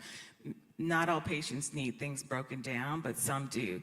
So it's my job to kind of meet the patient where they are, their understanding of their condition, and help to educate them, help them understand what the red flags are and when they need to take action. So, part of what I do every day is education, but also empowering the patient to know when it's an emergency, and when you sending you to the hospital, when you get to the hospital, this is what they're going to do, and don't let them send you home until this is done. So not only educating, but empowering the patient to, reach the next level of care. And I forgot, what was the last part of your question? Early intervention and barriers to reproductive care.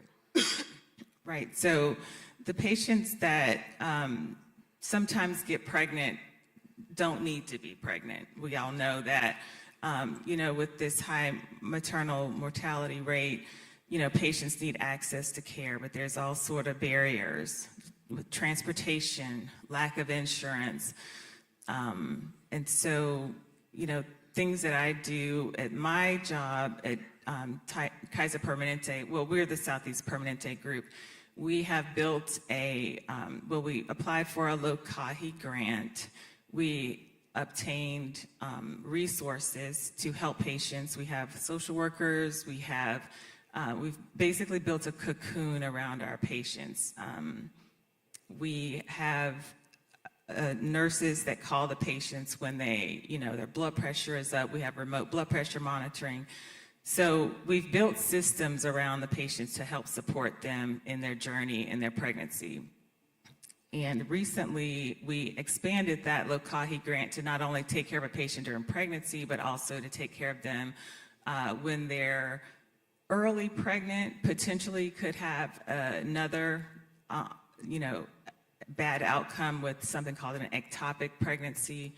So we've extended that grant to cover our patients who are also at risk of, hemorrhage, one of the leading causes of maternal death. So we have built this program around our patients to basically care for them in the beginning, throughout their pregnancy, and then also postpartum with education. Our home health nurses, before COVID, were going into the homes. Since COVID, they do telehealth visits. So those are just some of the things that we do to help bridge the gap for these barriers to reproductive care. Well, I think you have answered some of this, but I want to ask for you to explain the role of clinician-patient relationships in building trust and improving outcomes. Okay, so trust is like the cornerstone of everything. If patients don't trust you, they can't partner in their care, and you can't decrease outcomes for them. So, a big part of trust is building that relationship in the office. When you walk into a room, calling them by name, listening to their stories, asking questions without judgment. Things that I learned as a resident at Morehouse. So, these are just kind of basic how you were raised. Most of us have these bedside manners, but along with that, you have to be very competent and, know your stuff. And so it behooves us to continue to read, continue to research. Also, further our, this is cutting in and out, but further our, continuing medical education, the skills that we can provide, and also, areas of our expertise for our patients. Thank you so much, Dr. DuBose. Anjali, as a midwife and patient advocate, what are the gaps you see in maternal care? The gaps, I think we need more midwives. I really do. And it's so many people don't, or they're not familiar with what we do know about midwifery care. Like someone mentioned before, we don't have to keep doing more research on establishing the fact that midwives provide quality care. We have to really move to that next point of action. Having more options for out-of-hospital birth, I think, is also a gap that the community is asking for. If we want to talk about culturally congruent care, culturally competent care, I'll tell you the number one reason that people, when they come to the birth center and we ask them, what brings you to a birth center? They say, well, I'm a Black woman and I don't want to die. They don't feel safe coming to the hospital. We know that the hospitals are life-saving, right? And so starting at the very beginning with understanding what brings them to our setting, and then being able to develop that trust and that relationship. There was someone who once said, change happens at the speed of trust. And I think that that's a pretty powerful comment right there. And it's not just trust between providers and patients. I think it's also trust amongst providers, right? So we can really work together as a team with midwives, physicians, specialists, doulas, family members, of course, the birthing person who's receiving the care at the forefront of all of that. The research, if you aren't familiar with it, around community birth and birth centers have been around in the United States since about the 1970s. So we have decades and decades of research. And so we see lower rates of cesarean section, lower rates of preterm birth, lower rates of low birth weight babies, intervention, higher rates of breastfeeding, higher rates of patients feeling empowered by their experience, all with using a workforce that is is appropriate, right? So we all have a lot of work to do. And so to help with that overwhelm in the hospitals of, we don't have enough doctors, we don't have enough rooms. We all know that that happens, right? How often is Grady on diversion, or even, every Midtown like this happens, and it's becoming more and more of a reality. So can we offer a space, a safe space, with providers that are trained in providing care to low-risk birthing people in the community setting, which is the setting that they feel most safe with.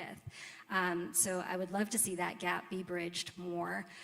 Insurance access, insurance coverage, access to rural communities with providers, again, who can be a part of that, I think are all gaps as well. Well, thank you, Anjali. And lastly, Dr. McLeod, surgeon, how do ethical considerations play a role in maternal health disparities? Well, thank you for asking that question, Joyce. I find myself sitting between two clinicians that I want to thank you for everything you do every day. You said words that I were going to say. You said trust. You said culturally congruent care. You said providing care for women where they are, when they are, how they want to be engaged. I want to add a few things to that. One of the things that I want to say about trust is rebuilding trust, which precedes all of us on this stage. How do we, in ethics, address the historical atrocities?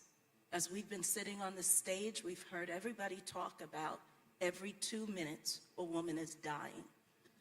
We heard about Yolanda's story.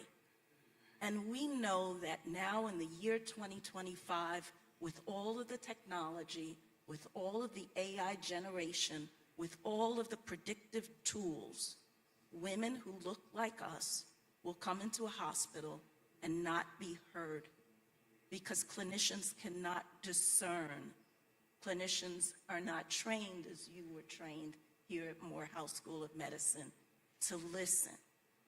So you asked me about the structural inequities in ethics. One of the biggest principles in ethics that we've had from the 1980 Presidential Commission is justice. We're right now in a national pandemic, and the national pandemic is maternal mortality. We sit at the intersection of justice, equity, and care. There's fragmented care. Women don't want to come in, either because of health literacy or because we just come out of the COVID pandemic, or frankly, they don't trust AI.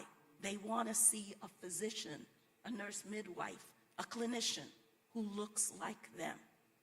So what I say in ethics, ethics demands moral fortitude for us to address these inequities, name it, and teach into professions, healthcare professionals, to have empathy, to walk in the shoes of the women who say, I have a headache, and not tell me take Tylenol. Ask me other questions. Ask, listen, don't assume. The algorithms are going to help us. Predictive AI is going to help us, but it's still a human person with human condition that has to respect the autonomy of women, to have reproductive justice, for myself to have a child, not have a child, but more importantly, have a safe environment so that every zip code in this nation has the same access to care.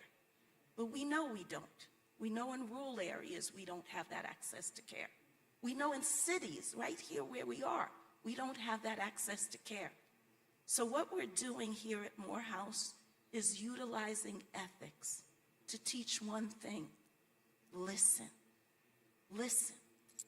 And justice looks differently for each and every one of us. And cultural congruent care is not a checkbox, it's a question. We are all shades in the diaspora. We all have different experiences. But until we can listen to women, we can't rebuild that trust to really fulfill ethical reproductive justice. And the last thing I will say about this is that a law can exist, policy can exist, and it can be legal, but it cannot be morally or ethical. But for physicians and nurse midwives, if unethical laws exist, then it is not ethical for them to perform that care. So we have to have moral fortitude, name reproductive justice, rebuild trust among women, and speak out. Thank you so much. Now we will move into ethical failures and modern parallels. Systemic inequities in maternal health care are deeply rooted in historical injustices. Dr. Willis, how does the history of Medicaid policy influence access to maternal health care today? So as I stated before, the Medicaid program has grown from a program that I believe intentionally discriminated into a program that has become open. But the roots of that are really the historical trauma of that is something that we've never addressed. So, as it kind of relates back to trust, in order for somebody to trust you, you have to be trustworthy. And so I think that, it's an uphill battle for us to, one, own the harm that we have contributed to, and then ensure that people are in place who have the ability to make the decisions that advance outcomes for the populations we have the opportunity to serve. Thank you so much. Dr. McLeod-Surgeon, can you explain on how informed consent and patient rights apply in both historical and modern context? Thank you, Joyce. I find it very interesting that it's my home state, more than almost 100 years ago, that we get the word informed consent from. It comes in 1914 from a woman, Mary Schlowendorf, who went in, agreed to, at that time, consent, anesthesia, to just have an examination for her fibroids. When she woke up, she had a hysterectomy, and she suffered atrocities. She lost her fingers, had gangrene. So she sued because she didn't have informed consent. That was 1914. A sentinel thing comes out of that from Justice Cardoza, who says that every adult person of sound mind shall have the right to decide what happens to his body. And I'm specific that he said his body. That right there says a little bit of a problem, right? You're going to ask me, who was Mary Schlowendorf? She was a librarian. She was educated. She was white. And that was 1914. If that could happen to her, then as we've talked about, how could Henrietta Lacks have had justice in 1950s? How could the Mississippi appendectomy happen in 1960s? How could the Relf sisters have a hysterectomy done at the tender ages of 14 and 15 in a federally qualified clinic? You're going to say, wow, Renee, that's the 1970s. Well, what about in the early 2000s when women in California prisons were forced sterilized? Or right here in Georgia in 2020 when we hear what happened in the ICE detention centers, that women had hysterectomies that they did not know what they were for. So you're right, Dr. Willis, when you talk about these atrocities and how can we rebuild trust, when that is our history. But that is our history. We have to teach our history, and we must never repeat that history. And how do we do that? Educating the next generation of healthcare professionals together. One of my wise mentors said, the physical signs of what is happening to a woman are there. It's just not that difficult that my sister could be born in 1949 at home and not have the same complications that my mother experienced 17 years later with me in a hospital. So yes, we need in fragmented care, we need more birthing centers. Women need to have a choice, but physicians and clinicians and midwives need to be trained about the history so that we never repeat it again. And we've got to stop doing what we're doing now. Thank you so much. And Dr. Dubose and Angeli, from your perspectives as an OBGYN and midwife, how do these systemic inequities play out in real-life patient care?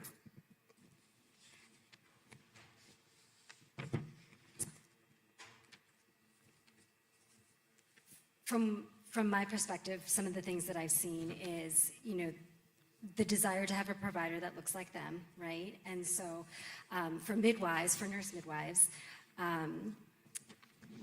it's less than 8% of all nurse midwives in the entire country that are Black. That's not enough. That's definitely not enough. And then when we get midwives out into the workforce, they're restricted to practice. So Georgia is actually the most restrictive state to practice as a nurse midwife. Different requirements for supervising physician, prescriptive authority, et cetera. And these are things that have been in the scope of practice independently for midwives in other states for decades. We also know that the research shows that the states that have more collaborative care, less restrictions, have markedly improved outcomes. We see inequities in access to the things that we know do make a difference. So if we're really trying to provide holistic care to folks, right? We see that you're anemic.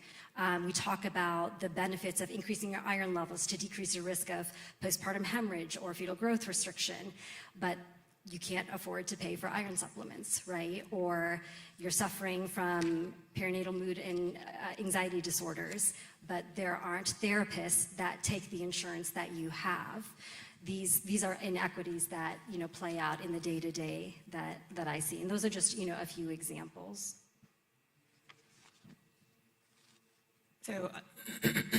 So for me, and I've worked with midwives all throughout my career, and I think the partnership is amazing. I've worked with PAs that I think they're here today from Morehouse. So I definitely just want to agree that we could always use more midwives. They do a wonderful job taking care of our patients. So for me, what I see as inequity is it's at the bedside. At the bedside. So I see things like patients that look like us don't always get offered pain medication when they're in pain. They also, may not have the ability to have someone in the room with them. Their family member has to go to work, so they don't have someone always advocating for their care. So those things are actually really important. I think, to the point of, what happened in the case of the young lady that didn't make it Armand's wife. I think that, someone just didn't care enough to come and explain to him what was going on with his wife. So there's a lot of inequity in that. I don't think that would have happened if he didn't look the way he looked. You would update the husband. You would let the husband know what's going on with his wife. So I see that every day. And I know that we've done a lot of sensitivity training at my job for, doctors to, at least understand that there's bias in how people treat different patients of color. I saw it firsthand when I did my residency training. We would see a young patient in the ER. She would have pelvic pain. If she was white, she might have endometriosis. If she was a person of color, she may have pelvic inflammatory disease. So the bias was there based on the color of their skin. So, these inequities also show up at the bedside. So, I think it's our job to ensure that we are also, training our clinicians to have this sensitivity training to the different cultures and, how to understand that everyone should receive the same care, same level of care. pain medicine when they're in pain, explaining the tests that they're about to have. Even if they, don't have a family member in the room, they still deserve to understand why they're having tests done and what the procedure is that they're having done. So sometimes I see that, and, as a resident, I would see it, in the ERs and how people were dismissed in different ER settings. So these things definitely do exist. Thank you so much. And now we'll open up the floor for audience questions. So you can raise your hands or you can make your way to either of the three mics here in front of the stage. And feel free to direct your question to any specific panelist. You can come or raise your hand and come now.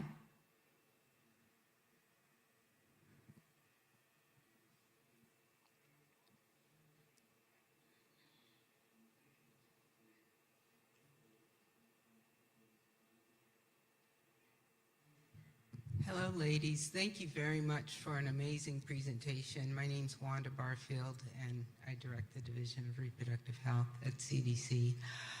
I wanted to learn from all of you how, in this increase of data availability in AI, there's still a real lack of the sensitivity of how that technology can be used appropriately in the context, particularly for Black and brown women. And if you had some thoughts and suggestions based in part on your experience or what you're envisioning, because it's coming, it's being utilized, yet there may be some major problems in terms of how it's being utilized. And as you all have so eloquently mentioned, how important it is to listen. Thank you for that question. I'll start from an ethical perspective. I think our concern is who owns that data. And I'm glad that you asked that question in connection with us talking about HeLa. I think the ownership of the data and the transfer of that data back to the person that it is about is very, very important. I also think from a clinician perspective, we're concerned about the integrity of the data.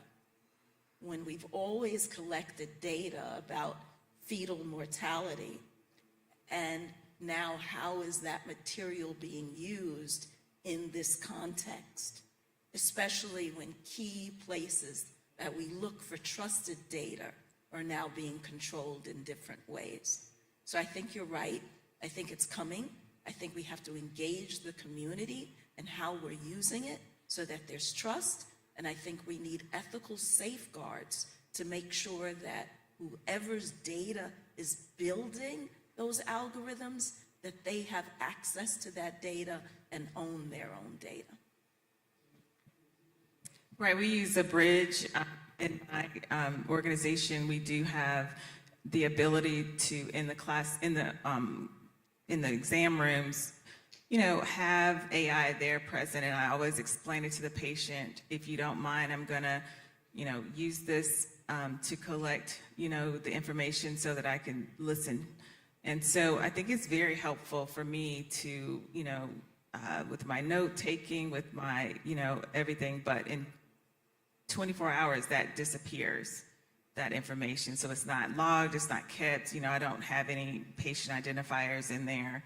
So, I trust the system, but that's something that has to be built with patients. And they have to trust me enough to know that I'm not using their information, widely.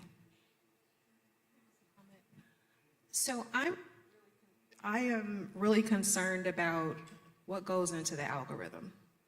So there was a paper, I hope you guys have read it. It's by Obermeyer et al.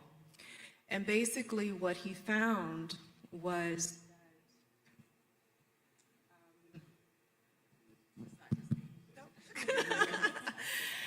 basically what happens in with a payer is that you have a limited set of resources.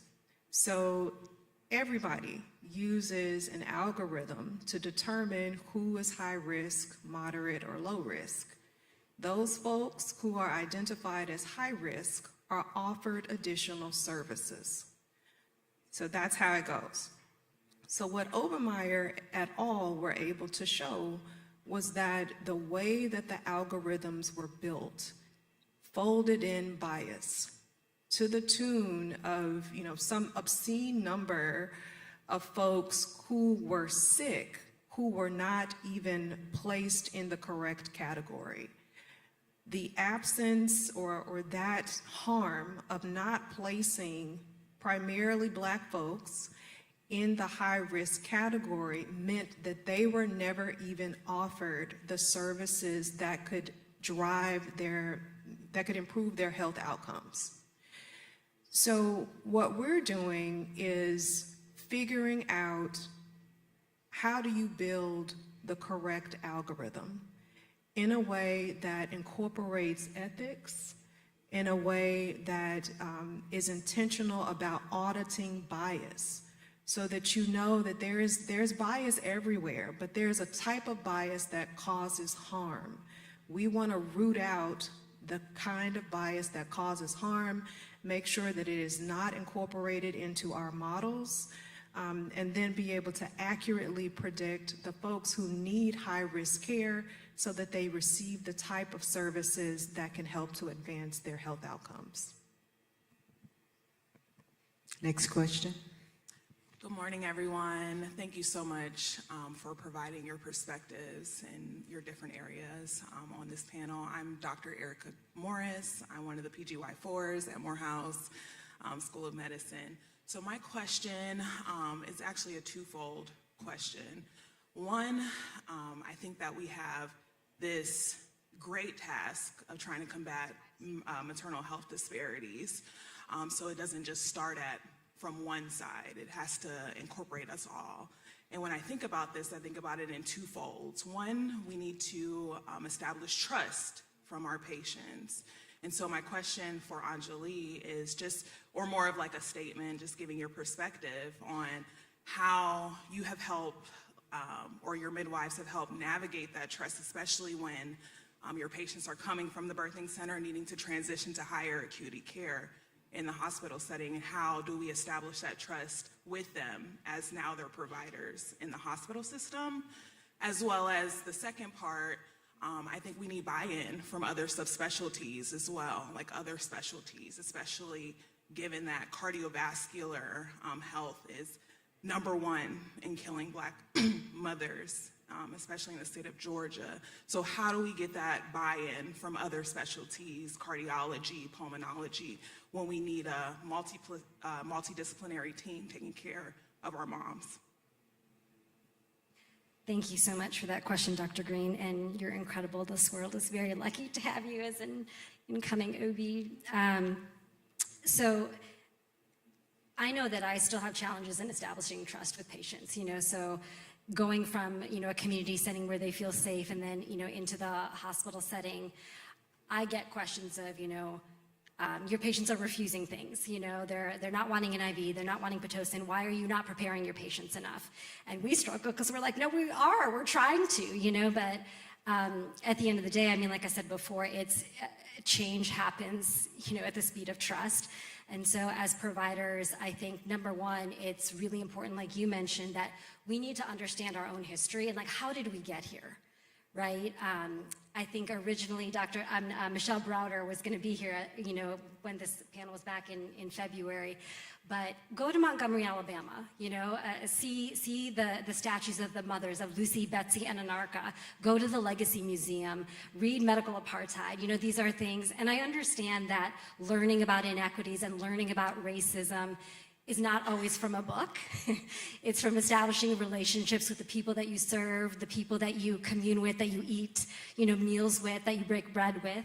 But understanding our history, I think, is key. And then this is a perfect question, because I wanted to read something that I found a while ago that I think is really powerful.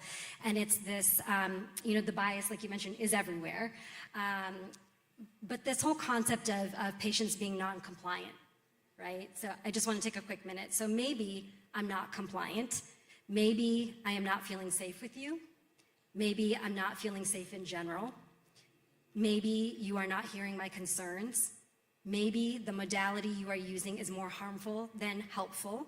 Maybe there is no flexibility in your approach. Maybe you are addressing the wrong thing. Maybe you haven't earned my trust. Maybe you are enacting oppression, and maybe you are not the best fit for me. And Dr. Johnson, I saw you somewhere earlier. There you go. So one of the things that I have really loved about the physicians that I've gotten the opportunity and honor of working with through Morehouse is we had a patient the other day. It was everything she didn't want, right? You know, long labor, meconium, inadequate contractions, fetal distress, developing choreo. You know, we're like having to talk to her about every single intervention. Every time I walk in the room, it's like, I'm sorry, like I'm recommending antibiotics because of this or this. So, I mean, it was a challenge, and at the end of the day, when we were recommending moving forward with the cesarean, she said, well, I don't have a choice, you know? And Dr. Johnson, you sat down right next to her and you said that is not true. You always have a choice, right? And so that humility, I think, it's seen, you know, by patients. And so just like remembering that. I'm trying to remember the second part of your question, but I think it had to do with cardiovascular disease in patients. And what we've done in my group is we have built an OB and cardiac clinic. So we bring the two specialties together, and the patients who are really high risk for severe outcomes, we kind of lay it all out for them and help them understand their plan of care. We work with our cardiologists within the offices to develop a plan for in the hospital. So I think that collaboration is also very key. But I'll take it back to reproductive care. As I said before, I think there are just some conditions where the patients need to know before they get pregnant, you know, how serious pregnancy can be for them. And it could be that they don't trust the person that's telling them not to get pregnant, but a lot of times patients will, you know, use their own advice and determine that they want to get pregnant anyway. And so despite all the things that they've heard, they still get pregnant. But I think the access to reproductive care is really vital so that patients can get contraception early before they get pregnant to hopefully mitigate some of these bad outcomes. Yeah. Any other questions? Hello, good morning. My name is Koya Sabia. I am a birth doula, and so there has been some mention of community workers and bridging gaps, and I wanted to know, research-wise, experience-wise, what the outcomes you've seen and experience you've had with collaborating with doulas, making community plans that involve doulas, and how those have been in your experience. I work at two different hospitals. I'm at Emory-Decatur and Northside, and I know Emory-Decatur actually provides doulas for patients, and so I think it's always helpful for the patient to have an advocate there at the bedside. We don't always need patients to have an advocate because we also have midwives that provide excellent care. But if, say, you're in a group practice that doesn't have a midwife that's able to be more hands-on with the patient than sometimes the physicians, because we're pulled in multiple directions, and educate the patient. If you're in a group like that, it's very beneficial to have doulas. Yeah, I'm glad that you asked that question. I think sometimes from an ethics perspective, when we help clinicians make decisions, we always talk about the science of it or the algorithm.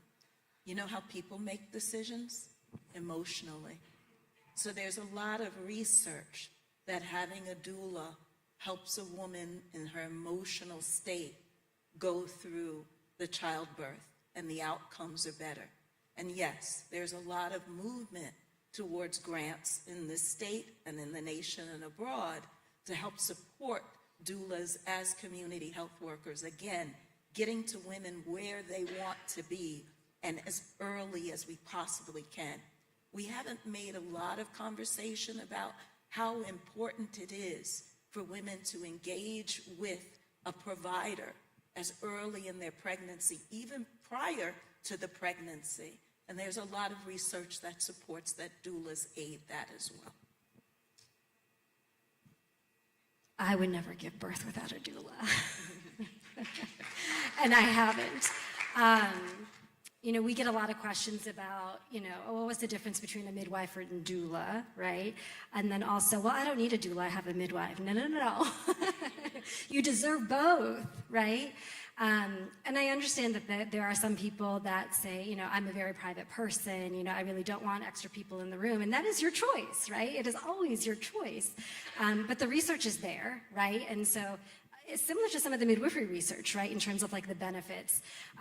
Access is an issue, right? So like imagine what the outcomes could be if access was addressed. So anyone who wanted a doula could have a doula. We also know, again and again, we have a workforce shortage, right? So unless you're with a home birth midwife where the chance of you having that midwife at your birth is very high. We know sometimes babies are born at the same time, you know, but most of the time, like, you know, you've established that relationship, but like at the birth center and most, you know, collaborative practices that have midwives and physicians, you're not going to know the provider who's going to be on call when you go into labor, right? And so having that doula who's like consistently there that you've gotten to know even prenatal, even if you haven't gotten to know them prenatally, right? Even if you're meeting them the first time, like that program at Emory Decatur, which hopefully will come to Grady soon, it makes a difference, you know, because there's a lot going on, you know, in whatever setting, you know, lots of patients to be cared for. And so I really do believe that doulas are necessary and vital.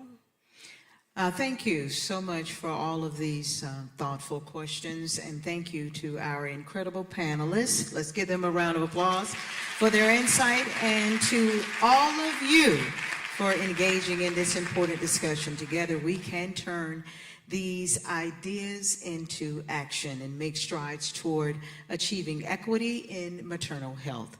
Let's continue to honor the legacies of Henrietta Lacks and the Mothers of Gynecology for advocating for systemic change and equitable care for all. Again, thank you so much.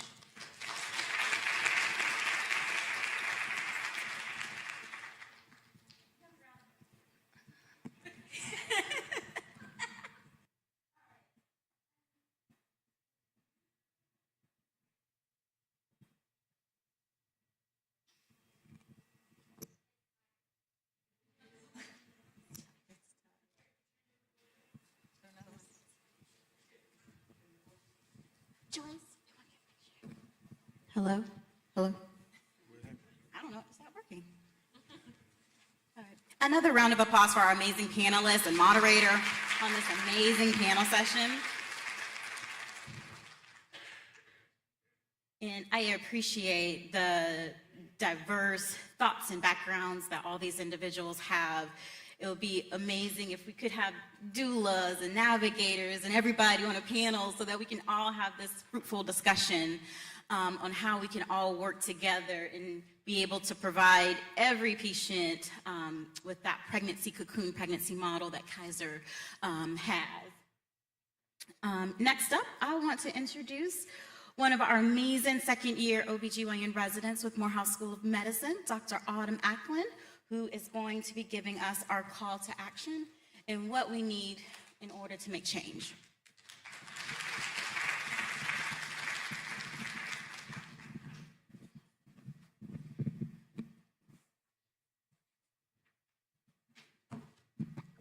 Good morning, everyone. How are y'all doing? Good. Like she said, my name is Autumn Acklin. I am honored to be a part of the Morehouse family, training to be the next generation of OBGYNs in the future. I want to thank all you for being here today. Let's be clear, this is not just a gathering. This is a call to conscience, to courage, and to change. Right now, we live in the richest country in the world, and yet a Black woman is still 3 or 4 more times likely to die from pregnancy. Let's say that again. 3 to 4 times more likely. It's not a statistic, it's a systemic failure, and it's personal. As we've seen here today, our stories are not a monolith. Our stories are not outliers. I challenge us to ask each other, ask your friends, your mother, your grandmother, and I bet that you will find that these stories are closer to you than you would like to think.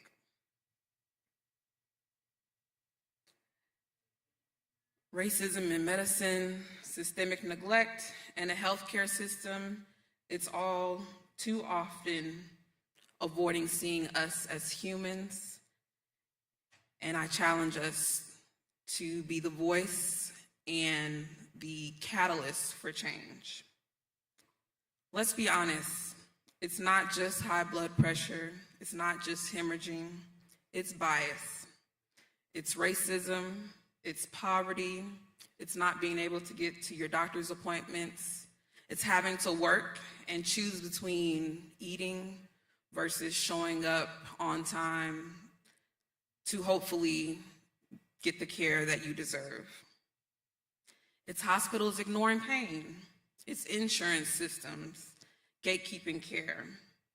It's a legacy of injustice that stretches from slavery to the forced sterilizations of the 20th century, and now to neglect in delivery rooms. And even when Black mothers survive, they often don't come out whole. As noted before, you can live with trauma, PTSD, furthering the mistrust of the health system. And it doesn't just affect us, it affects our children, it affects our family, our friends, and in entirety, the entire community. So we must expand our understanding of maternal health beyond survival to include dignity, healing, and joy, especially in this setting, because bringing a life into the world should not mean risking your own. And there is hope. I look amongst the audience and I see hope. I see that there are people who deeply care, people that want to continue to move towards change, birth workers, midwives, doulas, everyone, including physicians, all with the common goal of providing culturally competent care. There are also organizations that have already been doing the work that we can collaborate with, creating safe spaces, addressing policy, as well as birth justice models that can center Black and brown voices. And we have models of things that are working, such as in the state of California, where through data collection, bias training, and accountability, they've worked to decrease their maternal mortality rate. So we know what works. Now what we need to do is act. So this is my calling to us today. Listen to Black women, believe us, center us. Work to gain funding for Black maternal health programs, move resources. Be advocates, push for policy change. Know who your lawmakers are. Talk with them, let them know that we are here and we will not be moving until this systemic issue is eradicated. Also, educate your networks. Host forums, share stories, speak the names of those who have come before us. Lastly, hold hospitals and systems accountable. This includes data transparency, bias training, and in correct manners, consequences should they need to be. If you're a provider, check your biases. Also work to gain trust. Listen. If you're a policymaker, write and pass bills that will work to protect Black mothers. And if you're a human being, just care enough to act. This is not a new fight. As we know time and time again, Black women have always been at the forefront of fighting for our children, communities, and ourselves. Black maternal health is not a niche issue. It's a justice issue, it's a public health issue, and it's a human rights issue. As we've noted before, we have the data, we know the reports. Now what we need is action, we need justice, and we need it now. Let this be a moment to draw a line and say, no more silence, no more excuses, no more preventable deaths. Black mamas do matter. Thank you.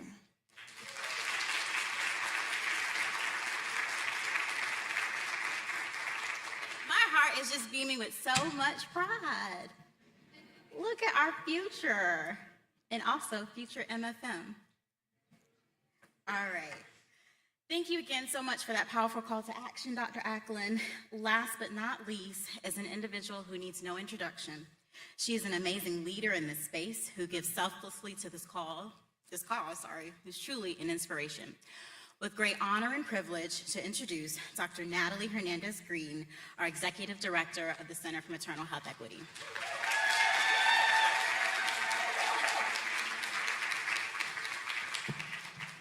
Always, the mic needs to be very low for me. Thank you.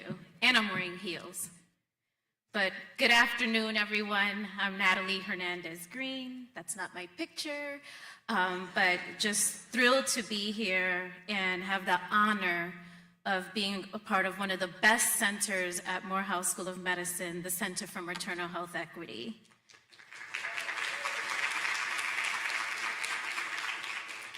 I'm not checking that bias.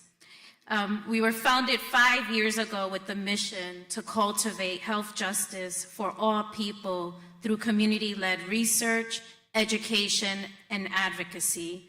And you can learn more about us at www.centerformaternalhealthequity.org. I want to thank our sponsor, Merck for Mothers, for making today's symposium possible. It is powerful to be supported by organizations that are not only aligned in mission, but committed to turning that mission into action. Thank you so much. And thank you, Dr. Taylor Clark, I know she had to leave, for courageously sharing your story. As we'd heard so clearly, our stories are our power. In a time when our histories are being erased and our realities ignored, storytelling is not only healing, it is resistance. As the late Congressman John Lewis reminded us, the movement without storytelling is like birds without wings. This week has been nothing short of transformational. We kicked off Black Maternal Health Week with Black Mamas Matters Alliance and their walk, and for Kira for Moms, Black Maternal Health Block Party. Then gathered with For Kira for Dads to uplift Black fatherhood in maternal health. This past Monday, we held mini HeLa panels where we dove deep into dialogue about misinformation and disinformation, tackling the myths, media bias, and systemic mistrust harming Black birthing people. We held a local maternal health policy panel hosted by Georgia Watch and For Kira for Moms, which guided participants in turning maternal health policy ideas into action.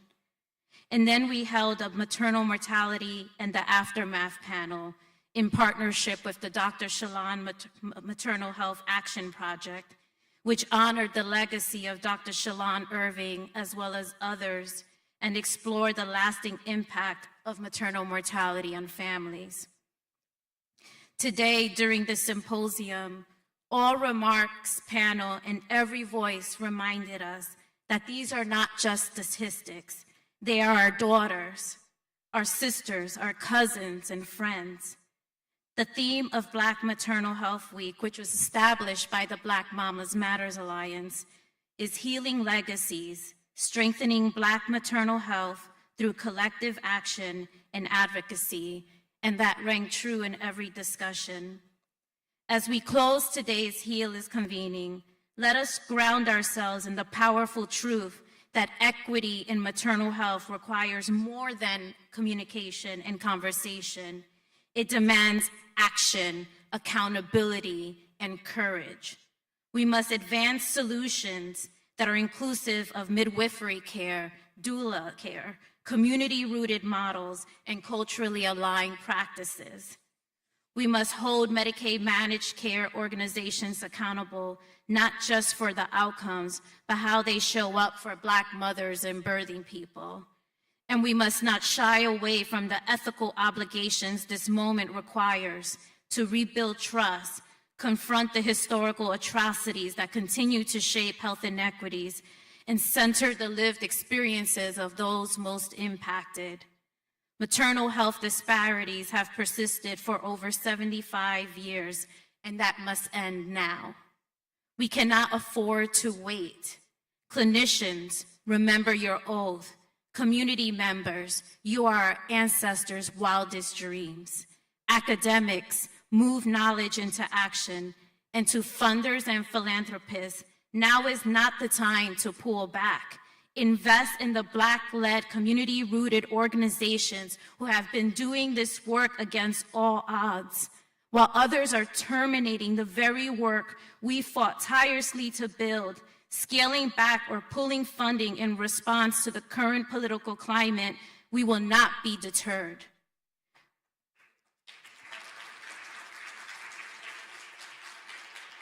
Affirmative funding, once designed to address historical harm and racial disparities, is now being attacked. But our communities cannot wait. Black maternal health cannot be a political casualty. We need you, our partners, our allies, our funders, to walk with us, invest in us, and help us move this work forward. Now we're not asking you to stand behind us. We're asking you to stand with us. And speaking of standing with us, I do want to announce that the Center for Maternal Health Equity is being recognized by Robert Wood Johnson Foundation as one of its centers of anti-racism because of the work that we have done in maternal health, and we are excited about that. But what I'm most excited to announce today is a maternal health pilot grant opportunity made possible with support by Merck for Mothers. The opportunity will fund bold, community-driven solutions to the maternal health crisis, whether you're a researcher, advocate, or organization. This is your call to innovate, collaborate, and lead. I want to extend heartfelt gratitude to the Lacks family for allowing us to honor Henrietta Lacks, whose legacy continues to shape medicine and justice. Thank you to the Department of OBGYN, the staff at the Center for Maternal Health Equity, the staff at MSM Facilities, Cafe 720, and every team member who made today possible. And lastly, thank you to our speakers for telling your truth and being here with us today. And a special thank you to our brilliant medical director and chair of this symposium, Dr. Maya Griffin, who in the midst of preparing for our boards, poured her heart into making this day a success. So let us leave today with this in mind. When the world tries to divide us, we lean into each other. When policies try to strip us away of our rights, we organize and rise. When they tell us our lives don't matter, we remind them we always have and we always will. Black maternal health is not just a moment, it is a movement, and we will not back down. Thank you.